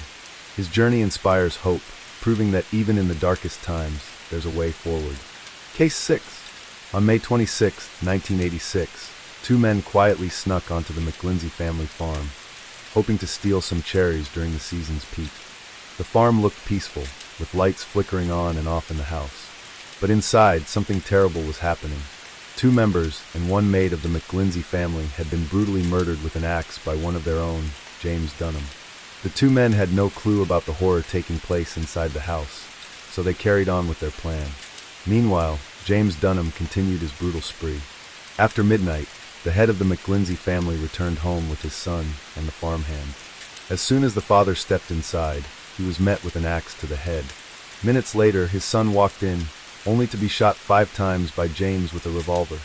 But James wasn't done yet. He then killed the farmhand in the barn before disappearing into the night, leaving only one survivor, his own child. This case remains one of the most horrifying and captivating true crimes in history. With a massive reward of $403,000 for information leading to James, dead or alive, the mystery surrounding his actions has left people speechless.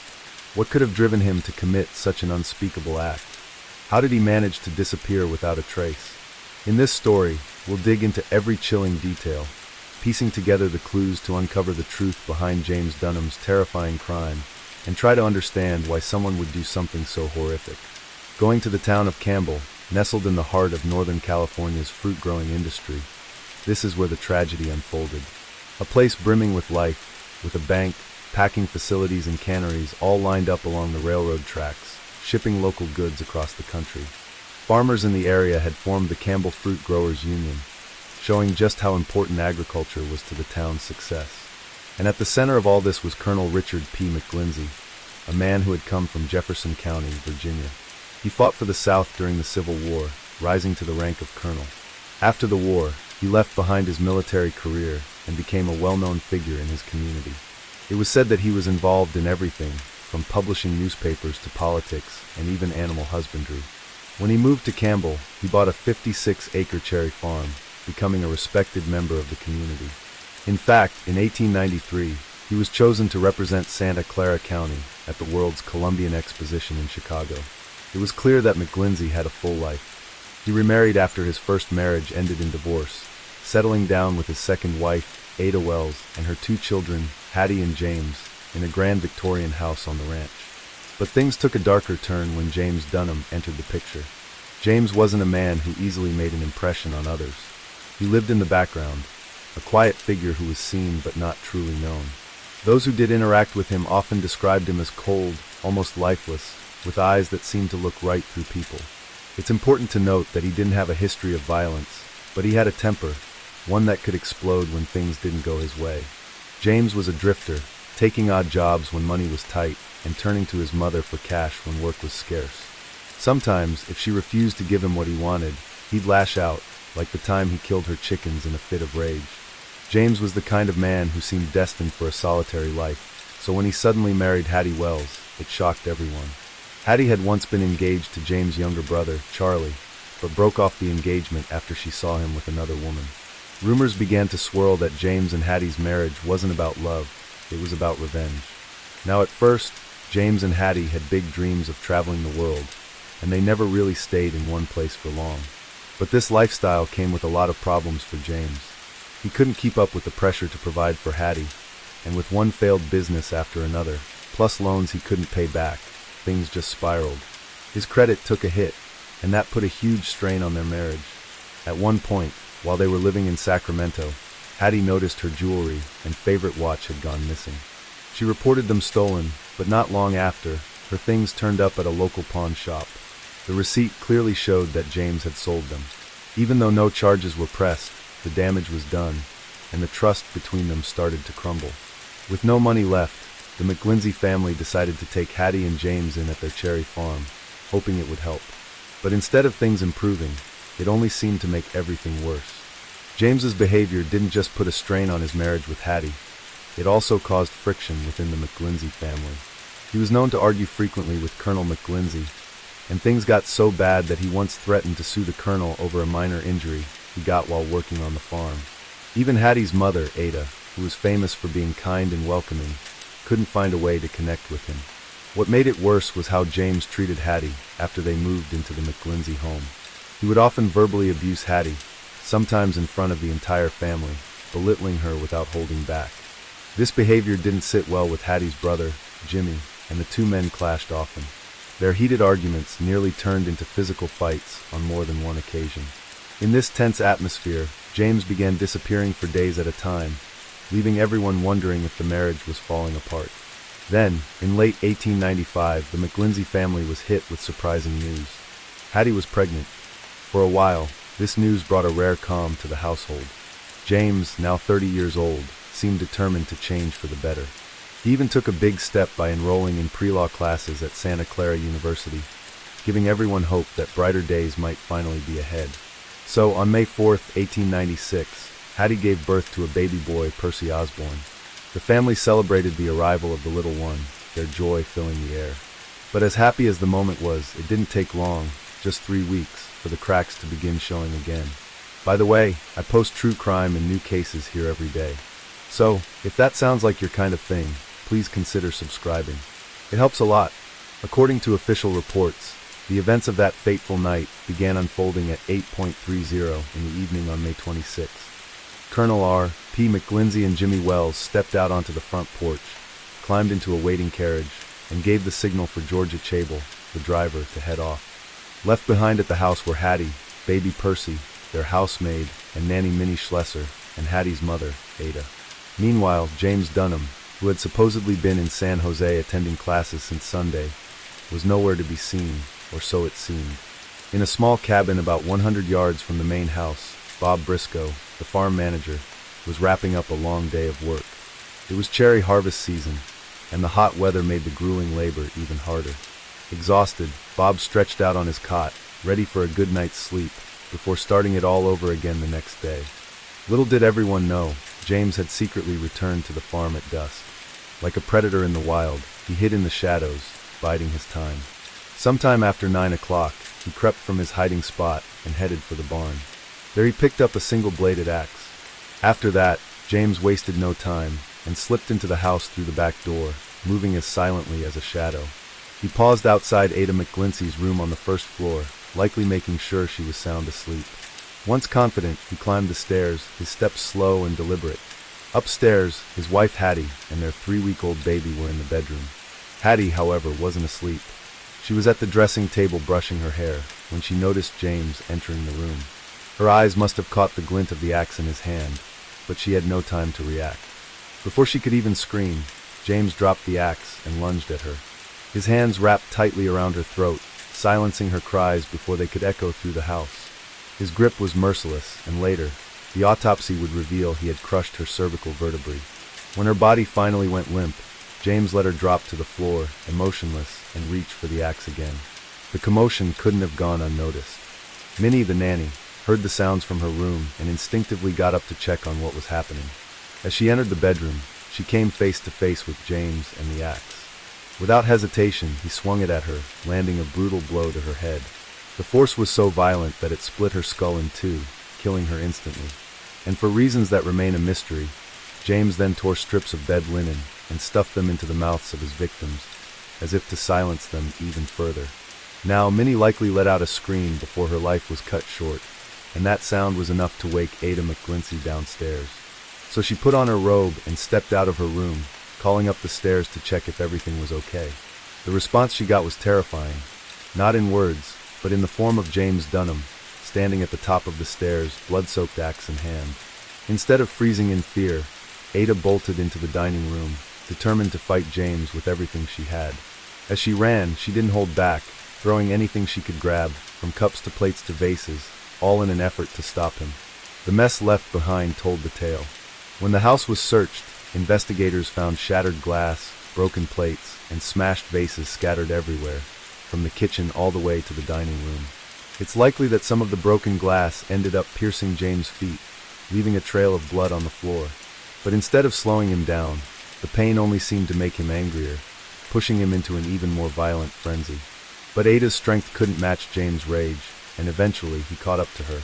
In one final act of defiance, Ada managed to scratch his face so fiercely that his skin was marked with bloody fingernail grooves. This moment of resistance allowed her to break free, and she ran toward her bedroom, hoping to escape. However, that's where her fight ended. Later, it was clear from her position that she had been trying to crawl away when James struck the fatal blow. Reports suggested that Ada endured the most brutal attack of all, likely because she fought back so fiercely. The examiner could barely count how many times James struck her with the axe, as each blow seemed more savage than the last. It was even noted that James appeared to take twisted pleasure in mutilating his victim, as though each swing of the axe was a release for his monstrous rage. This was also the same time when two men sneaked onto the farm, hoping to steal some cherries. They didn't expect to witness anything, as the night was eerily quiet. While they kept an eye on the house, watching for any signs they might be caught, they noticed the lights flickering. Then, about 10 minutes later, James Dunham stepped outside to sit on the porch and smoke a cigarette. Seeing this, the two men panicked, thinking they'd be discovered, so they quickly decided to leave. Fast forward to 11 o'clock that night. Colonel McClinty, his stepson Jimmy Wells, and their driver George pulled up the driveway after a meeting. The meeting had probably run late, since it was an election year in 1896, and they had been at a political gathering for the American Protective Association, a group trying to limit Catholic influence in the government. When McClinty stepped out of the carriage, he told George to leave the barn doors open, so the horses could stay cool. After a quick goodnight, he headed up the steps to the house. But as soon as he walked inside, someone jumped out from the shadows and hit him in the head with something heavy, knocking him out cold. Jimmy Wells, who was a few steps behind, saw the whole thing and rushed in to help.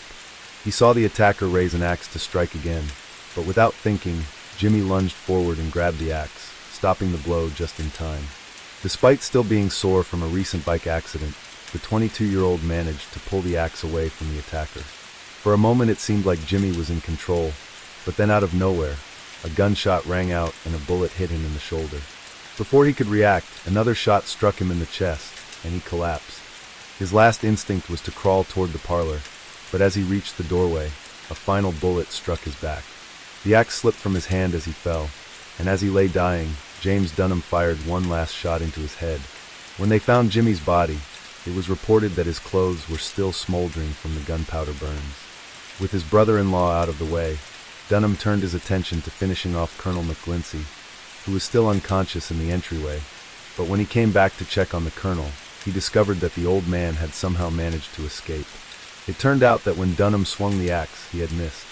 The blade struck the handle instead, knocking McClinty out, but not killing him. Dazed but alive, the colonel had gotten up and fled outside, calling for help as he staggered toward the cabin where Briscoe, a farm servant, was sleeping. Panicked that McClinty might get away, Dunham aimed his revolver at him and fired, but the gun clicked. There were no more live rounds. Furious, he cursed, dropped the gun on the porch, and pulled out another one.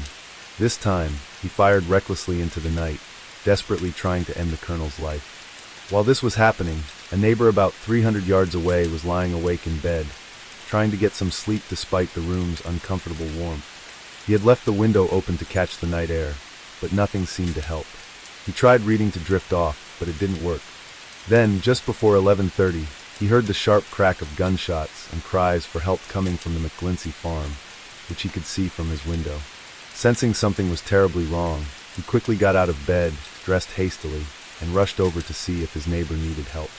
By then, Colonel McClinty had taken refuge in the cabin where he found Bob Briscoe, the farmhand, who had been woken by the chaos and was standing frozen in fear in the corner. McClinty locked the door as James stood outside, demanding he come out. McClinty refused, and James fired 2 shots through the door. There were cries from inside, but James kept demanding the colonel to surrender. The colonel, bloodied and weak, told him that he had already been shot and was as good as dead. In the midst of the chaos, Bob Briscoe tried to escape by smashing a rear window, but Dunham was faster. He shot Briscoe straight through the heart, killing him on the spot. Weakened from blood loss, McClinty made a final attempt to reach the house. As he ran out of the cabin, James easily caught up. He stood behind the colonel, aimed his pistol, and fired. McClinty collapsed face first onto the dirt path. Without hesitation, James shot him twice more in the head, executing him coldly. The neighbor who had rushed over to the McClinty farm saw the whole thing go down, but he made sure to stay hidden. He wasn't armed and didn't want to get caught by James, so he carefully watched the final 2 murders unfold from a safe distance. As the chaos continued, he made the choice not to get involved. Instead, he ran back home, his heart racing, and told his father everything he had witnessed. Now, if you're wondering where's George, the driver who had taken Jimmy and the colonel to the meeting, here's where he was. After the colonel told him to take care of the horses before bed, George heard the gunshots and knew something was wrong. Fearing for his life, he decided the best thing to do was hide out in the barn, away from the madness. However, James knew that George was hiding nearby the entire time. After killing the colonel, he shouted toward the barn, demanding that George come out. He was determined to find him, knowing George could be a witness to the massacre. James searched everywhere, through the house, the cabin where the colonel and Briscoe had spent their last hours, and even the barn. He got so close to George that the poor man was sure his end was near. But by some stroke of luck, James didn't find him. James must have thought George had somehow escaped or maybe called for help because, in the end, he chose a buckskin horse that had belonged to Jimmy Wells and rode off into the night. In his rush, he didn't even bother with a saddle. Meanwhile, as the neighbor made his way back to McClinty's farm, he bumped into George. The frightened driver told him that James had ridden off just a few minutes ago. The neighbor asked George if he had seen anyone else from the family, but George shook his head. He hadn't checked the house either. He was too scared to. After talking it over, the two decided to team up and figure out what had happened. Their first stop was outside, where Colonel McClinty's body still lay. They confirmed the worst. He was gone. With heavy hearts, they turned to the house. It was dark, quiet, and felt completely lifeless. Entering through a side door into the rear parlor, they were immediately hit by a sharp burning smell. That's when they saw Jimmy Wells on the floor. His face and upper body were badly burned, and his shirt collar, made of flammable celluloid, had caught fire from the gunshot that killed him. From there, they cautiously made their way into the dining room, which was a disaster zone of shattered plates and dishes. Bloody footprints trailed into a nearby bedroom, and when they followed, the sight was horrifying. Mrs. McClinty's body lay in a bloody mess, with splatters covering the walls, floor, and even the ceiling. The downstairs search turned up nothing else, so the two climbed the stairs to check the second floor. Across the staircase, they found Minnie, lifeless in her room. But there was still no sign of Hattie or the baby. Frantically, they looked under beds and inside closets, but the two were nowhere to be found. Then, they heard the sound of a horse and buggy approaching. Word about the killings had started to spread, and neighbors were beginning to arrive. Around 1 in the morning on May 27th, someone found Robert, Bob Briscoe's body, out in the field behind the cabin. But Hattie and the baby? Still missing. The searchers couldn't help but wonder if Hattie might have played a role in the tragedy and escaped with her husband. But those suspicions were quickly silenced by the faint, heart-wrenching cry of a baby coming from upstairs. Following the sound, they made their way to the room where Minnie had been discovered earlier. There, under a pile of linens on the bed, they found the infant, helpless and crying, lying next to his mother's lifeless body. Beside Hattie's bed, there was a handwritten note that read, "Please say goodbye for me to my dear mother, brother, and stepfather." At first it seemed like Hattie had a little time to prepare for her tragic end. But soon people started wondering if James Dunham had actually written it. Some suspected that he might not have planned to kill everyone at first. Maybe it was the brutal murder of the maid that pushed him over the edge. and from there his bloodlust spiraled out of control. Then there was little Percy Dunham, the only survivor of that horrific night. After everything was over, Percy was taken in by neighbors, and eventually he was adopted by his maternal grandparents, Harriet and Michael Brewer. As for the funerals of the victims, the first to be laid to rest was Minnie Schlieser, just 28 years old. Her funeral took place on May 28, less than 48 hours after her death. She was buried in Oak Hill Cemetery in an unmarked grave in Section P. What was meant to be a small, private gathering quickly turned into something bigger as word spread, and many from the community showed up to pay their respects. The funeral for the rest of the McClinty family was held the very next day, on May 29th. The family was buried together in a plot at Oak Hill Cemetery, right next to Oscar Wells and Robert Briscoe. Each of the 5 headstones, all except Oscar's, carried a part of the Romans verse, "Vengeance is mine, I will repay, saith the Lord." Now, as for James, a lot went down after he took off. On Thursday, May 28, 2 locals, Oscar Parker and Everett Snell, were out in the foothills of Mount Hamilton, near Smith's Creek Hotel, when they came across a stranger. He was riding a horse that wasn't saddled or bridled, just like the one stolen from the McClinty ranch. According to them, the rider had a scratched face, torn clothes, and gunny sacks on his feet. By this time, Parker and Snell had already heard about the Orchard City massacre and knew exactly what kind of man they were dealing with. As they got closer, the stranger tried to pull his hat down to cover his face, but it didn't work. They both recognized him instantly. James Dunham. Snell, who had worked with James a few years earlier, knew for sure it was him. The coldness in his eyes and the deep scratches on his face, probably from Hattie fighting back before he killed her, made it clear this was the man they'd been hearing about. Even though Parker and Snell were tough and used to hard situations, they couldn't help but feel the weight of what had happened. Still, they kept their cool and didn't let on that they knew who he was. The stranger seemed nervous but kept talking. He told them he hadn't eaten in days and had broken into Snell's cabin for food. Parker, seeing how worn out he looked, offered him a place to stay for the night. But the stranger got even more anxious and turned it down. He claimed he had to get to a nearby valley before nightfall and asked for directions. Parker, being clever, told him to stick to the main trail, mentioning that there were bandits in the hills. But that was a trick to keep him on the open path, where it would be easier for them to track him later. After that, they parted ways. Once the stranger was out of sight, Parker and Snell headed to Smith's Creek Hotel, where they called the sheriff's office. The sheriff didn't waste any time. He quickly gathered his men, brought along 2 bloodhounds, and headed straight for the location. But as soon as they arrived, a thick fog rolled in, making it nearly impossible to search for James at that moment. However, the next morning, as soon as the fog cleared, they were ready to go, and by the end of the day, they had found something big. The horse that belonged to Jimmy Wells, the same one that James Dunham had stolen from the McClinty family. Along with the horse, they found pieces of Dunham's clothing and signs of recent campfires. But then something strange happened. While they were out searching, they suddenly heard a gunshot. The source of the shot was a mystery, and no one could figure out who fired it or where it came from. Some people thought it might have been a hunter from the other side of the mountain, but other investigators believed that James could have taken his own life. Still, since his body was never found, that theory couldn't be confirmed.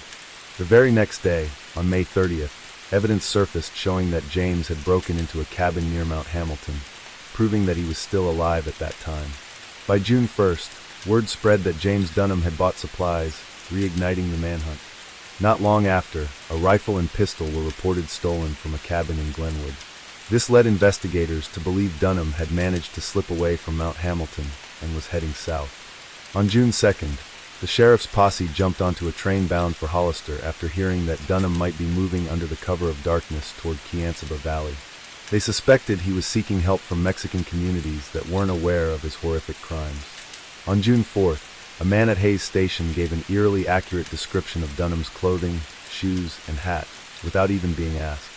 This added weight to the theory that Dunham was trying to hide out in Tulare County. A rancher in Merced claimed he had shared a meal with Dunham, but this lead turned out to be another dead end. By June 7th, the search was losing steam. Some doubted Dunham had even made it as far as Fresno County. Adding to the mystery, rumors swirled that he might have ditched his horse for a bicycle to make his getaway. Dunham was known as a skilled long-distance cyclist, and it seemed like a smart move to avoid drawing attention. One sighting placed a man matching his description arriving in Bakersfield on a bike as early as May 29th. It's worth pointing out that James Dunham seemed to have been planning his escape well in advance. Just one day before the murders, on Monday, May 25th, he withdrew his entire life savings, around $1,000, from the bank. The next day, he stashed a bicycle in the brush near a dry creek bed, only a few hundred yards from the house. This makes the theory that he used a bicycle to flee not far-fetched at all. In fact, it seems like Dunham had carefully thought through his getaway, choosing the bike as a quieter and less conspicuous means of escape compared to a horse. By this point, the search for James Dunham was falling apart. Every lead seemed to hit a wall, and people were left with one burning question. Why did he do it?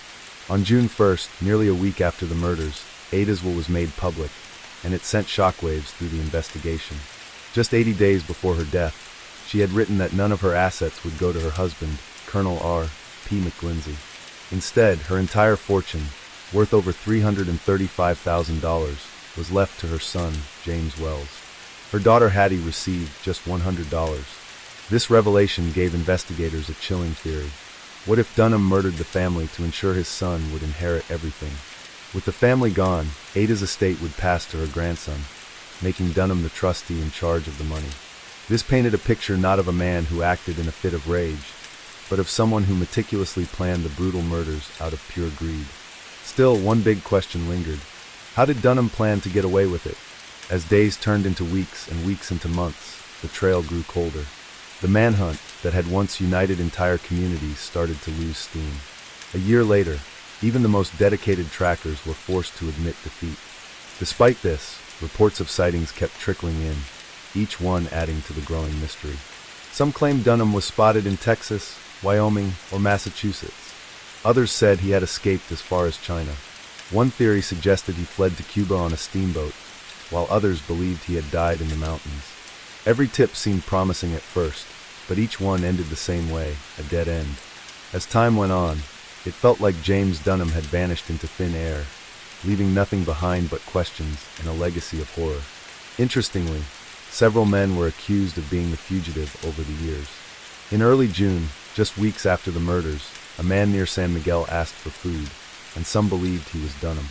But after further investigation, it turned out he was just another outlaw with no connection to the crime. A year later, in 1897, authorities arrested a man in Mexico who fit a loose description of Dunham. However, he was quickly cleared when closer examination proved he wasn't the killer.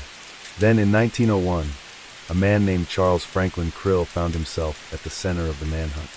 Arrested in Wichita, Kansas, he was transported to San Jose, where he was charged with being Dunham.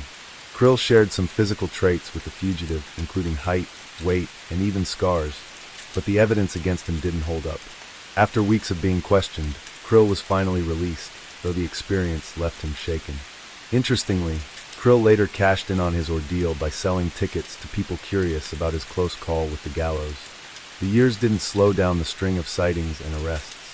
In 1902, rumors swirled that Dunham was living among the Navajo. By 1904, another dramatic moment unfolded in Arizona. After a shootout, a man confessed on his deathbed to being Dunham. Authorities were hopeful, but once again, this lead proved to be false. In 1908, yet another man, this time from Texas, was accused of being Dunham. William Hatfield was brought all the way to San Jose for a hearing, but after a brief investigation, he too was released. As time passed and the sightings dwindled, many people began to believe Dunham was no longer alive. Some speculated that he had taken his own life shortly after the massacre, possibly in the mountains where he was last seen.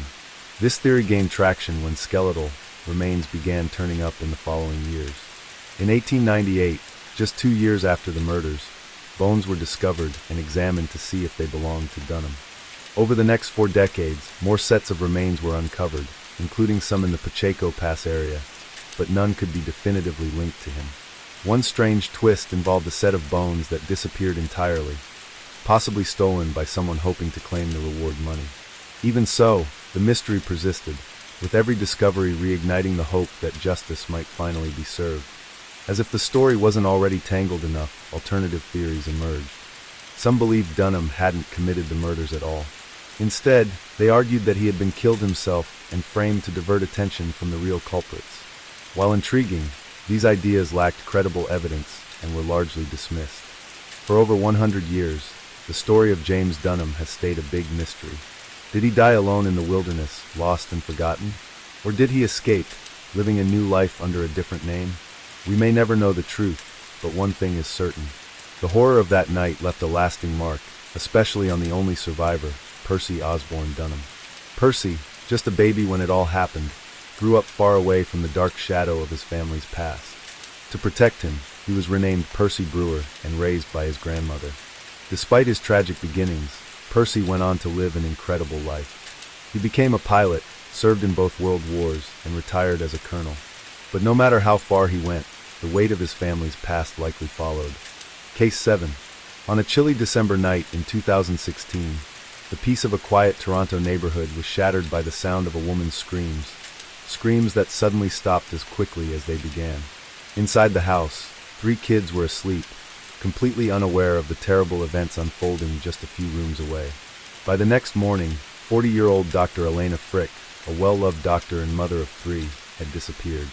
Her husband, Dr. Mohammed Shamji, claimed she had left the house with a suitcase and another man.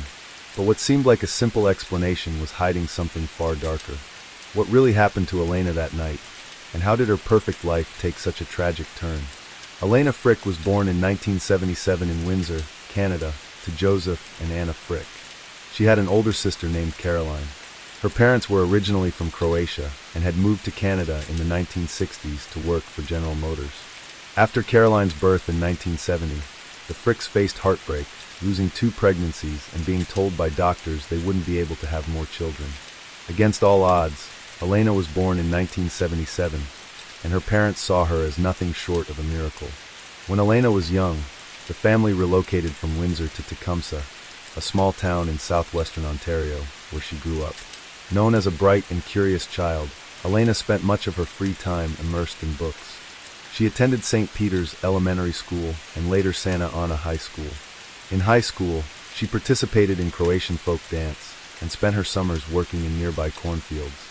Elena was also athletic, joining her school's track and field team. During her school years, Elena met a boy named Matthew Renault, and the two quickly became inseparable. They shared everything, from meals with each other's families to a deep love for music. In the 1990s, they fulfilled a shared dream of attending a Nirvana concert, their favorite band. Their bond seemed unshakable, and friends and family believed they were destined to marry. However, life took a turn after high school when Alana began studying medicine at the University of Ottawa while Matthew stayed in their hometown. The long-distance relationship proved challenging, and despite their engagement, Elena eventually ended it, focusing entirely on her studies. Elena's drive to succeed stemmed from witnessing her parents' grueling work at the General Motors factory. She often remarked on how exhausting their jobs were and resolved to secure a career that offered financial stability and a better quality of life. Her determination paid off, and she excelled during her time at medical school. In 2003, while working as a resident at the Ottawa Hospital, Elena was playing pool in the recreation room when she caught the eye of Mohammed Shamji, a neurosurgery resident. Mohammed, the son of renowned thoracic surgeon Dr. Farid Shamji, came from a wealthy and prestigious family in Ottawa. He had attended the country's best schools and was considered a medical prodigy. Mohammed began joining Elena for games of pool and eventually asked her out. Elena was captivated by his intelligence, ambition, and elite background. Despite her growing feelings, she sometimes doubted whether she was good enough for him. Their relationship, however, was far from perfect. While Elena was deeply invested, Mohammed's behavior often left her disappointed. He skipped her medical school graduation under the pretense of being ill, only for her to later discover he had been out with friends. He was also unfaithful, seeing another woman from his university days. Despite these red flags, Mohammed's charm and persistence convinced Elena to stay with him, even after she had tried ending the relationship twice. In April 2004, Elena introduced Mohammed to her parents. Joseph and Anna were unimpressed, finding him distant and disinterested in engaging with them. Joseph advised Elena not to settle for someone like Mohammed, believing she deserved better. One morning, Anna overheard the couple arguing. When she asked what was wrong, Elena, visibly upset, insisted it was nothing more than a sleepless night. Anna left them alone, assuming it was just a harmless disagreement. Not long after, Elena discovered she was pregnant. Mohammed faced a dilemma, as his Muslim parents would be furious about an out-of-wedlock child and his choice to marry outside their faith. Weighing his options, Mohammed decided marriage was the best solution. Together, he and Elena began planning 2 weddings, one to honor his family's traditions and another for hers. On September 1st, 2004, Elena and Mohammed held a traditional Muslim ceremony in Ottawa. At nearly 5 months pregnant, Elena adhered to the customs, including having her hands adorned with intricate henna designs, which her Christian mother found unsettling. The wedding highlighted the stark contrast between the couple's backgrounds. Elena's guests were primarily hard-working relatives, while Mohammed's were prominent figures in the medical community. Alcohol was officially forbidden at the ceremony, though some guests discreetly drank in the parking lot. While their union seemed like a compromise between their different worlds, the complexities of their relationship hinted at the challenges that lay ahead. Before their second wedding at a Catholic church, Elena and Mohammed were required to attend several counseling sessions. Mohammed, however, refused to participate and asked John Mark, a mutual friend, to attend in his place. When John declined, the sessions were skipped entirely. Despite Mohammed's indifference and lack of effort, the couple proceeded with a small wedding ceremony at St. Francis of Assisi Church in Windsor. Unlike their first wedding, this one was modest, with fewer guests. To hide the lingering henna tattoos on her hands, Elena wore elbow-length white gloves. After the ceremony, the couple rode in a limousine to the Caesars Hotel and Casino, where they spent part of their honeymoon. Shortly after, they purchased a home in Ottawa and moved there. Elena began working as a family doctor at the Ottawa Hospital, while Mohammed continued his residency in neurosurgery. In January 2005, after a challenging pregnancy, Elena gave birth to a baby girl. She was overjoyed by the arrival of her daughter, but Mohammed appeared detached and uninvolved. His focus remained on his career, often retreating to the upstairs study as soon as he returned home, barely interacting with his wife or child. Tensions grew when Mohammed's family visited shortly after the baby's birth. Elena, upstairs breastfeeding, didn't come down to greet them, which enraged Mohammed. Later, he berated her, claiming it was her duty to welcome guests at the door as a sign of respect. Feeling increasingly isolated, Elena confided in her parents, saying she felt as if she were walking on eggshells in her own home. Over time, Mohammed's controlling behavior escalated, and he began having unprovoked fits of anger. While Elena rarely spoke about her struggles, friends and family noticed her growing unhappiness. Mohammed also criticized her appearance, ridiculing her weight gain and belittling her cooking. A month after the baby's birth, tensions reached a breaking point when Mohammed, in a panic, called Elena's parents, claiming she wanted a divorce. Elena quickly took the phone from him, assured her parents that everything was fine, and ended the call. Not long after, while her parents were preparing to attend church one Sunday, they received a missed call from Elena's home. Using their phone's redial feature, they called back, only to overhear a heated argument. Mohammed's furious insults toward Elena echoed through the line, leaving her parents horrified. In the spring of 2005, Mohammed was accepted into a prestigious PhD program in biomedical engineering at Duke University in North Carolina. Seeing this as an opportunity, Elena enrolled in Duke's master's program in public policy, and the couple planned to move to the United States that fall. However, just days before the move, an argument turned violent, and Mohammed physically assaulted Elena. Terrified, she took her daughter and sought refuge at a friend's apartment. Mohammed, unaware of her location, began calling mutual friends until he eventually found her. After 3 days, he promised to stay with his parents if she returned home. Still afraid, Elena agreed, but asked John Mark to stay nearby for protection until her own parents could arrive. Following the incident, Mohammed faced 3 criminal charges, 1 for assaulting Elena and 2 for issuing threats. These charges jeopardized both his career and his ability to cross the U.S. border to begin his studies at Duke. To salvage his future, Mohammed worked to reconcile with Elena. A few weeks later, the family baptized their daughter in a church in Windsor. When guests at the reception asked why Mohammed wasn't there, Elena told some he was working, but privately admitted to her cousin Rob that they'd had another fight.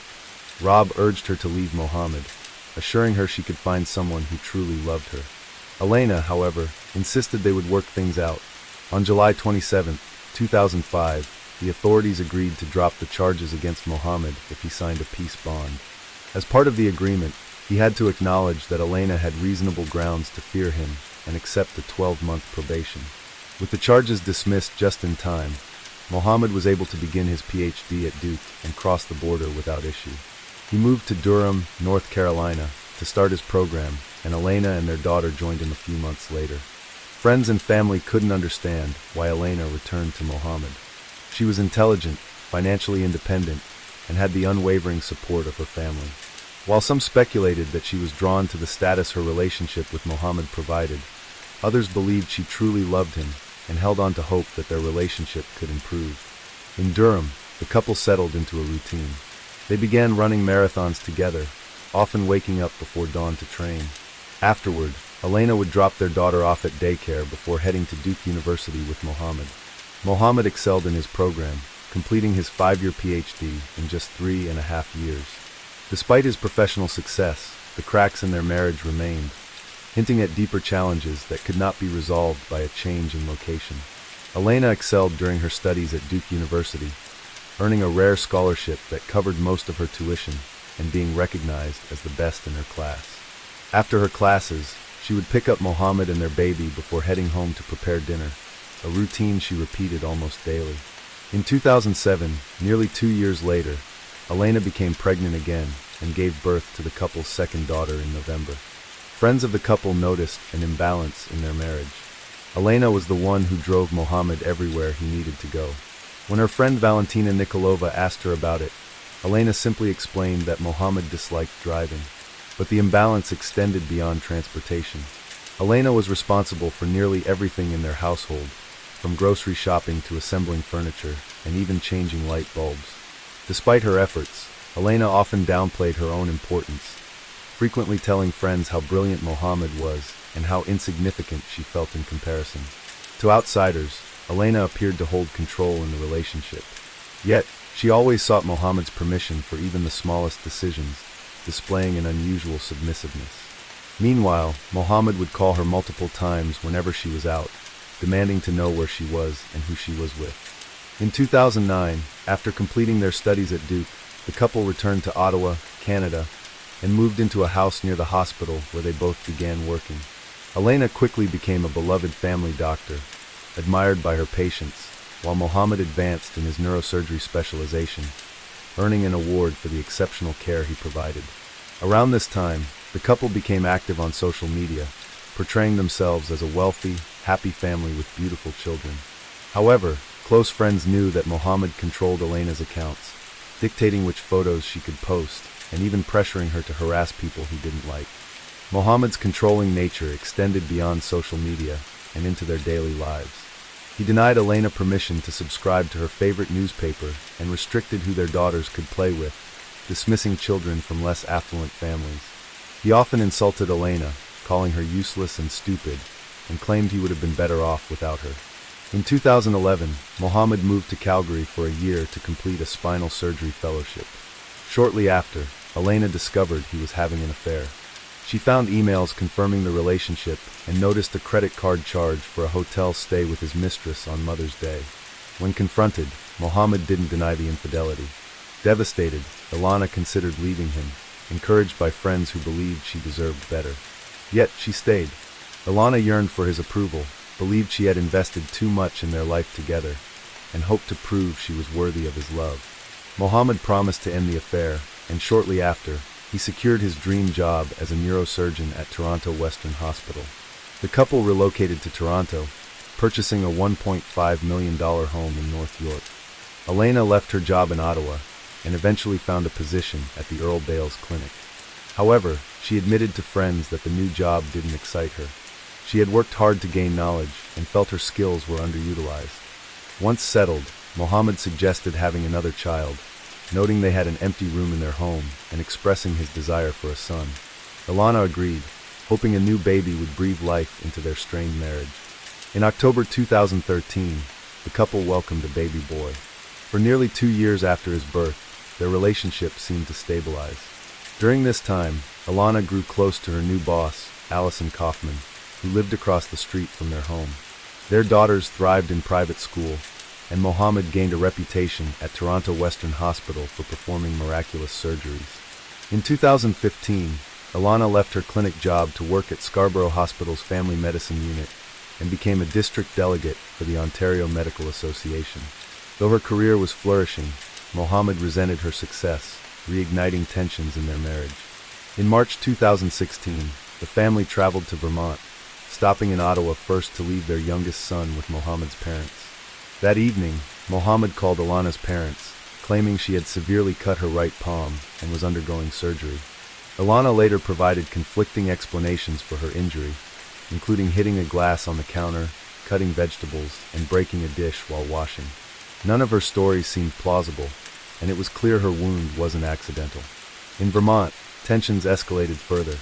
The couple argued about Mohammed's affair in Calgary, during which he cruelly compared Elena to his former mistress, claiming the other woman was far superior.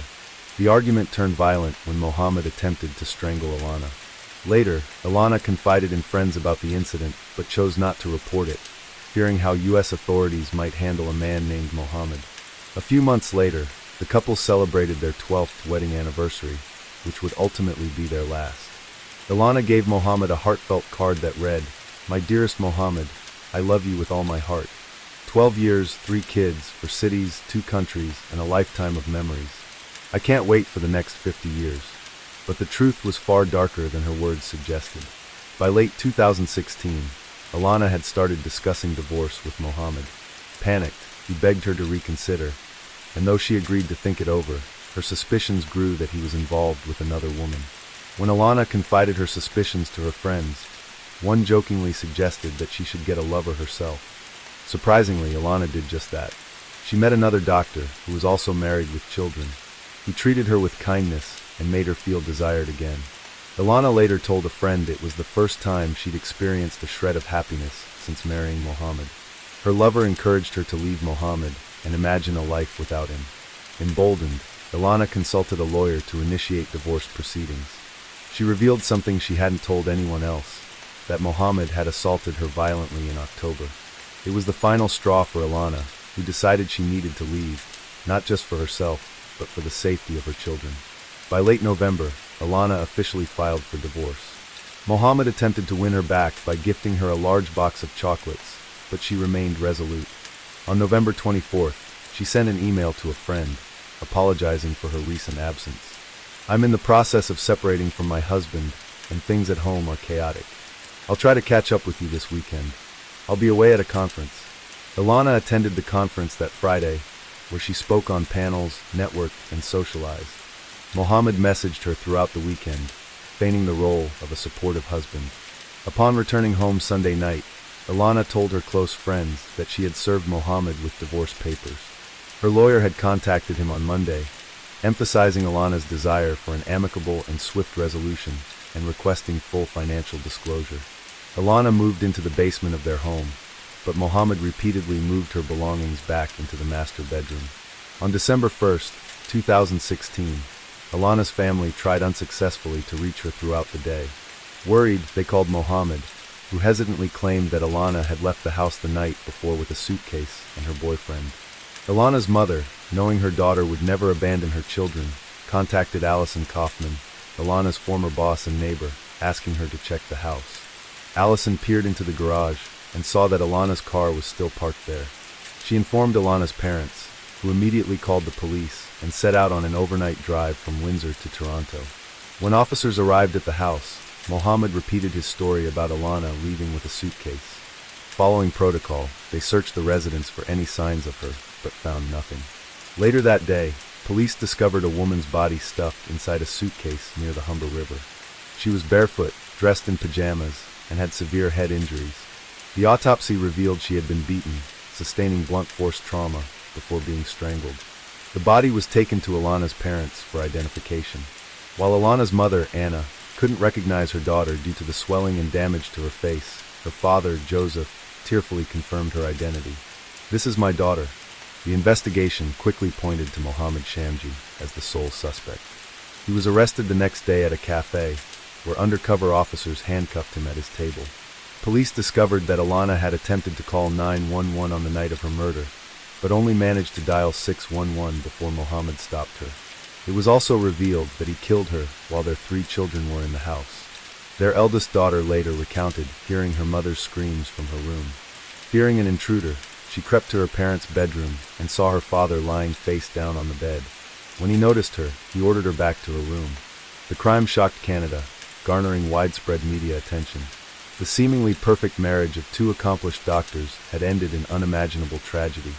Elena's funeral was held on December 17, 2016, at St. Francis of Assisi Church in Windsor, the same church where she had been baptized and married the man who would eventually take her life. While awaiting Mohammed's trial, Joseph and Anna Frick moved into their daughter's home to care for their grandchildren, ensuring they could remain in their school during such a difficult time. In May 2019, over 2 years after the crime, Mohammed Shamji pleaded guilty as part of a deal with prosecutors avoiding a full trial. He was sentenced to life in prison with no chance of parole for 14 years.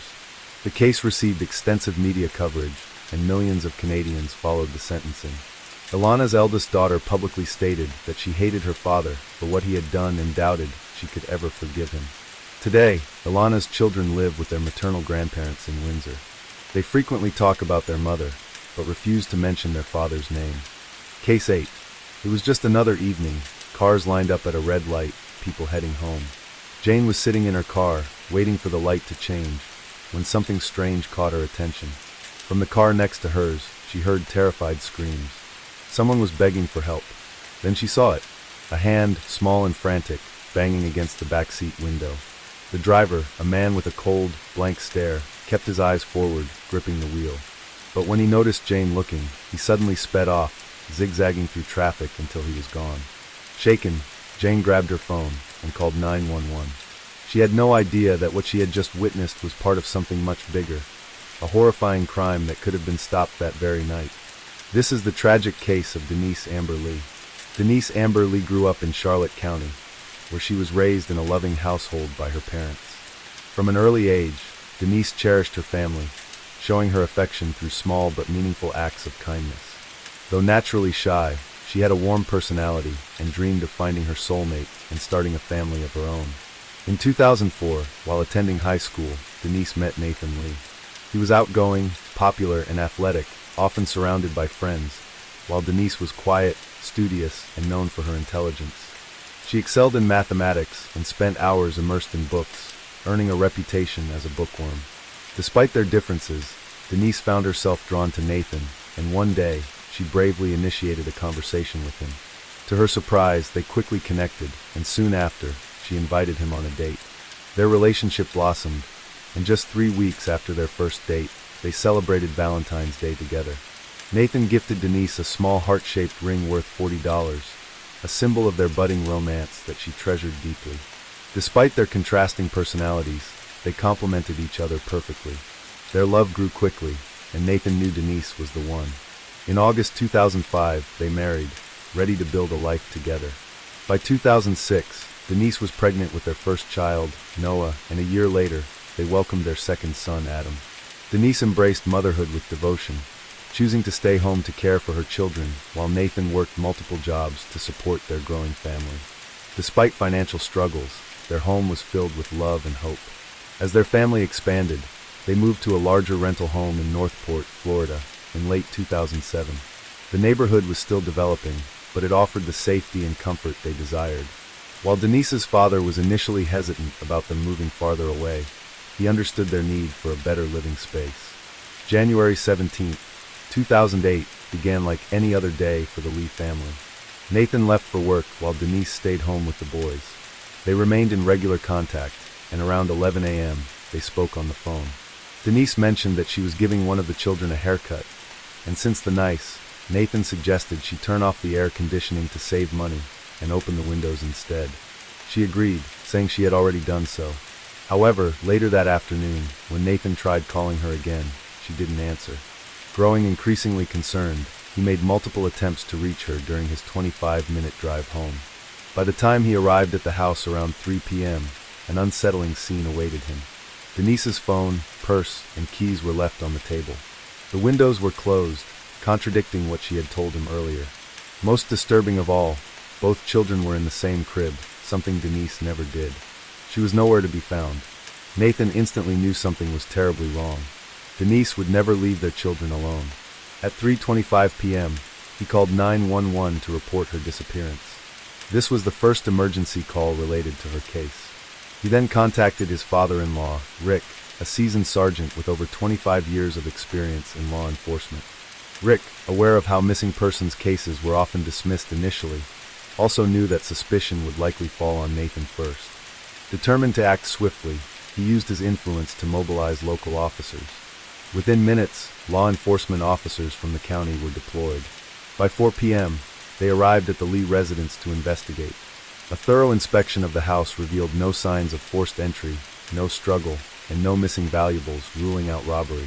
The lack of immediate clues left investigators puzzled.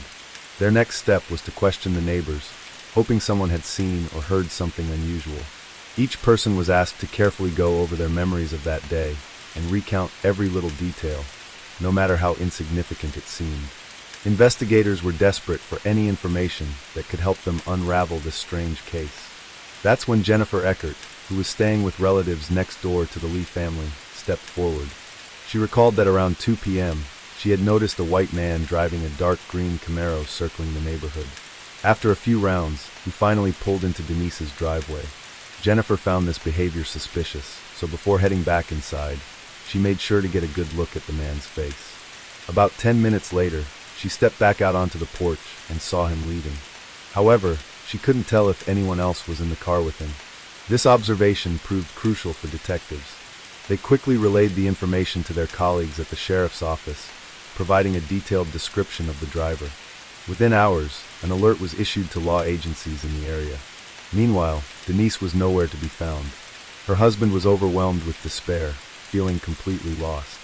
Their children were too young to comprehend the gravity of the situation or the devastating impact it would have on their future. In desperation, he reached out to as many people as he could, pleading for help in the search for Denise. He even contacted journalists, hoping the media could amplify the case's visibility. And it worked. The story quickly gained traction, drawing attention from news outlets that had no idea just how far-reaching its impact would be. Then at 6:14 p.m., the Emergency Dispatch Center received an unexpected call. A woman was on the phone for nearly 5 minutes, but instead of directly addressing the operator, she seemed to be speaking to someone else, begging them to take her home, pleading to be reunited with her family. At one point, she did ask the dispatcher for help, but most of her words were directed at the person holding her captive. The operator struggled to make sense of the call, but one critical detail finally connected it to Denise's disappearance. The woman managed to say that she had been taken against her will by a man she didn't know. Before the line abruptly cut off, she also provided one last crucial piece of information: the make of the car she was in. This detail confirmed the lead investigators had received earlier that day. Despite Denise's bravery and her desperate attempt to be saved, authorities couldn't track her location. The phone she had used belonged to her abductor, and it was a disposable device with no GPS capabilities. However, further investigation led them to a name: Michael Lee King. Michael, a 36-year-old man, lived just a short distance from Denise and her family. Born on May 4, 1971, he had spent most of his life in Michigan. As an adult, he married and had a child, but his marriage was troubled and ended in a bitter divorce. In 2002, he packed up and moved to Florida, where he worked as a plumber, until one day he simply quit for no apparent reason. From that point on, Michael struggled to hold down a job. Reports surfaced that he had been fired multiple times due to inappropriate behavior, particularly toward women. One disturbing incident involved him exposing himself to a woman who was breastfeeding her baby. She never reported it to the police. Those who knew Michael described him as an odd and troublesome individual. He frequented nudist clubs and often clashed with his neighbors due to his erratic actions. Some speculated that his behavior was linked to an intellectual disability. He had a significantly low IQ, and it was believed that a childhood accident, where he suffered a serious head injury while riding a sled, had contributed to his cognitive struggles. By 2007, Michael's life was unraveling. He had declared bankruptcy, was unemployed, and his home was on the brink of foreclosure. And now, Denise's life was in his hands. At 6:23 p.m., just 9 minutes after Denise's call and 3 hours after her disappearance was reported, Sarasota County authorities received another tip. This time, it came from a 17-year-old girl named Sabrina. She was the daughter of Harold, Michael's cousin. Sabrina, clearly shaken, told authorities she had overheard her father discussing something alarming. She insisted that her identity remain confidential. According to her, at around 6 p.m., her uncle Michael had shown up at Harold's house unexpectedly. He had asked to borrow a shovel, a gas can, and a flashlight. Sabrina also saw something that made her blood run cold. As Michael was about to leave, a woman suddenly emerged from his car, attempting to escape. But before she could get far, Michael grabbed her by the hair and dragged her back inside the vehicle. Alarmed, Harold questioned what was going on. Michael brushed it off, saying it was just a fight between him and his partner and that there was nothing to worry about. He told Harold to stay out of it. Terrified but determined to help, Sabrina provided investigators with the exact location of her uncle's house, hoping they could intervene before it was too late. By this point, law enforcement had gathered a significant amount of information about Michael Lee King, far beyond just his name. As more leads regarding Denise's whereabouts surfaced, a crucial call came in. Shortly after Sabrina's report, at 6:30 p.m., Jane dialed 911 from her car. She recounted a chilling experience. While waiting at a traffic light, she heard terrifying screams coming from a nearby vehicle. The voice sounded young and desperate, repeatedly pleading for help. Jane managed to catch a glimpse of the driver and relayed his description to the dispatcher. She also noted that the car was a dark green Camaro. As the vehicles momentarily lined up side by side, she saw a hand frantically pounding against the passenger side window. Alarmed, Jane decided to follow the car. She stayed behind long enough to note the license plate, but it soon became clear that the driver had noticed her. In an attempt to shake her off, he began weaving erratically through traffic. Then, without warning, he made a sharp left turn, disappearing from sight. At that moment, Jane unknowingly crossed into Charlotte County, triggering a transfer of her emergency call to the local police there. What followed was a devastating misstep. Law enforcement agencies in Sarasota and Charlotte counties failed to communicate with each other. As a result, officers in Charlotte had no idea about Denise's abduction and weren't actively searching for her. Later that night, at 9:16 p.m. on January 17th, an officer on patrol spotted a green Camaro and immediately pulled it over. The driver was none other than Michael Lee King. Despite repeated orders to exit the vehicle, he refused until the officer warned that force would be used. When he finally stepped out, his appearance raised immediate suspicions. His jeans were soaked from the waist down, and his shoes were caked in mud. A quick search of the car revealed unsettling items. A powerless cell phone in his pocket, a muddy shovel in the back seat, and a gas can. Yet, there was no sign of Denise. Michael was arrested on the spot, and forensic experts combed through the vehicle for evidence. Their findings painted a grim picture. Bloodstains, strands of hair ripped from the root, and a partial handprint pointed to a struggle. But it was one small object that removed any doubt. Denise's cherished heart-shaped ring, a gift from her husband on Valentine's Day, was found inside the car. She never took it off. The evidence was overwhelming, but Michael had his own version of events.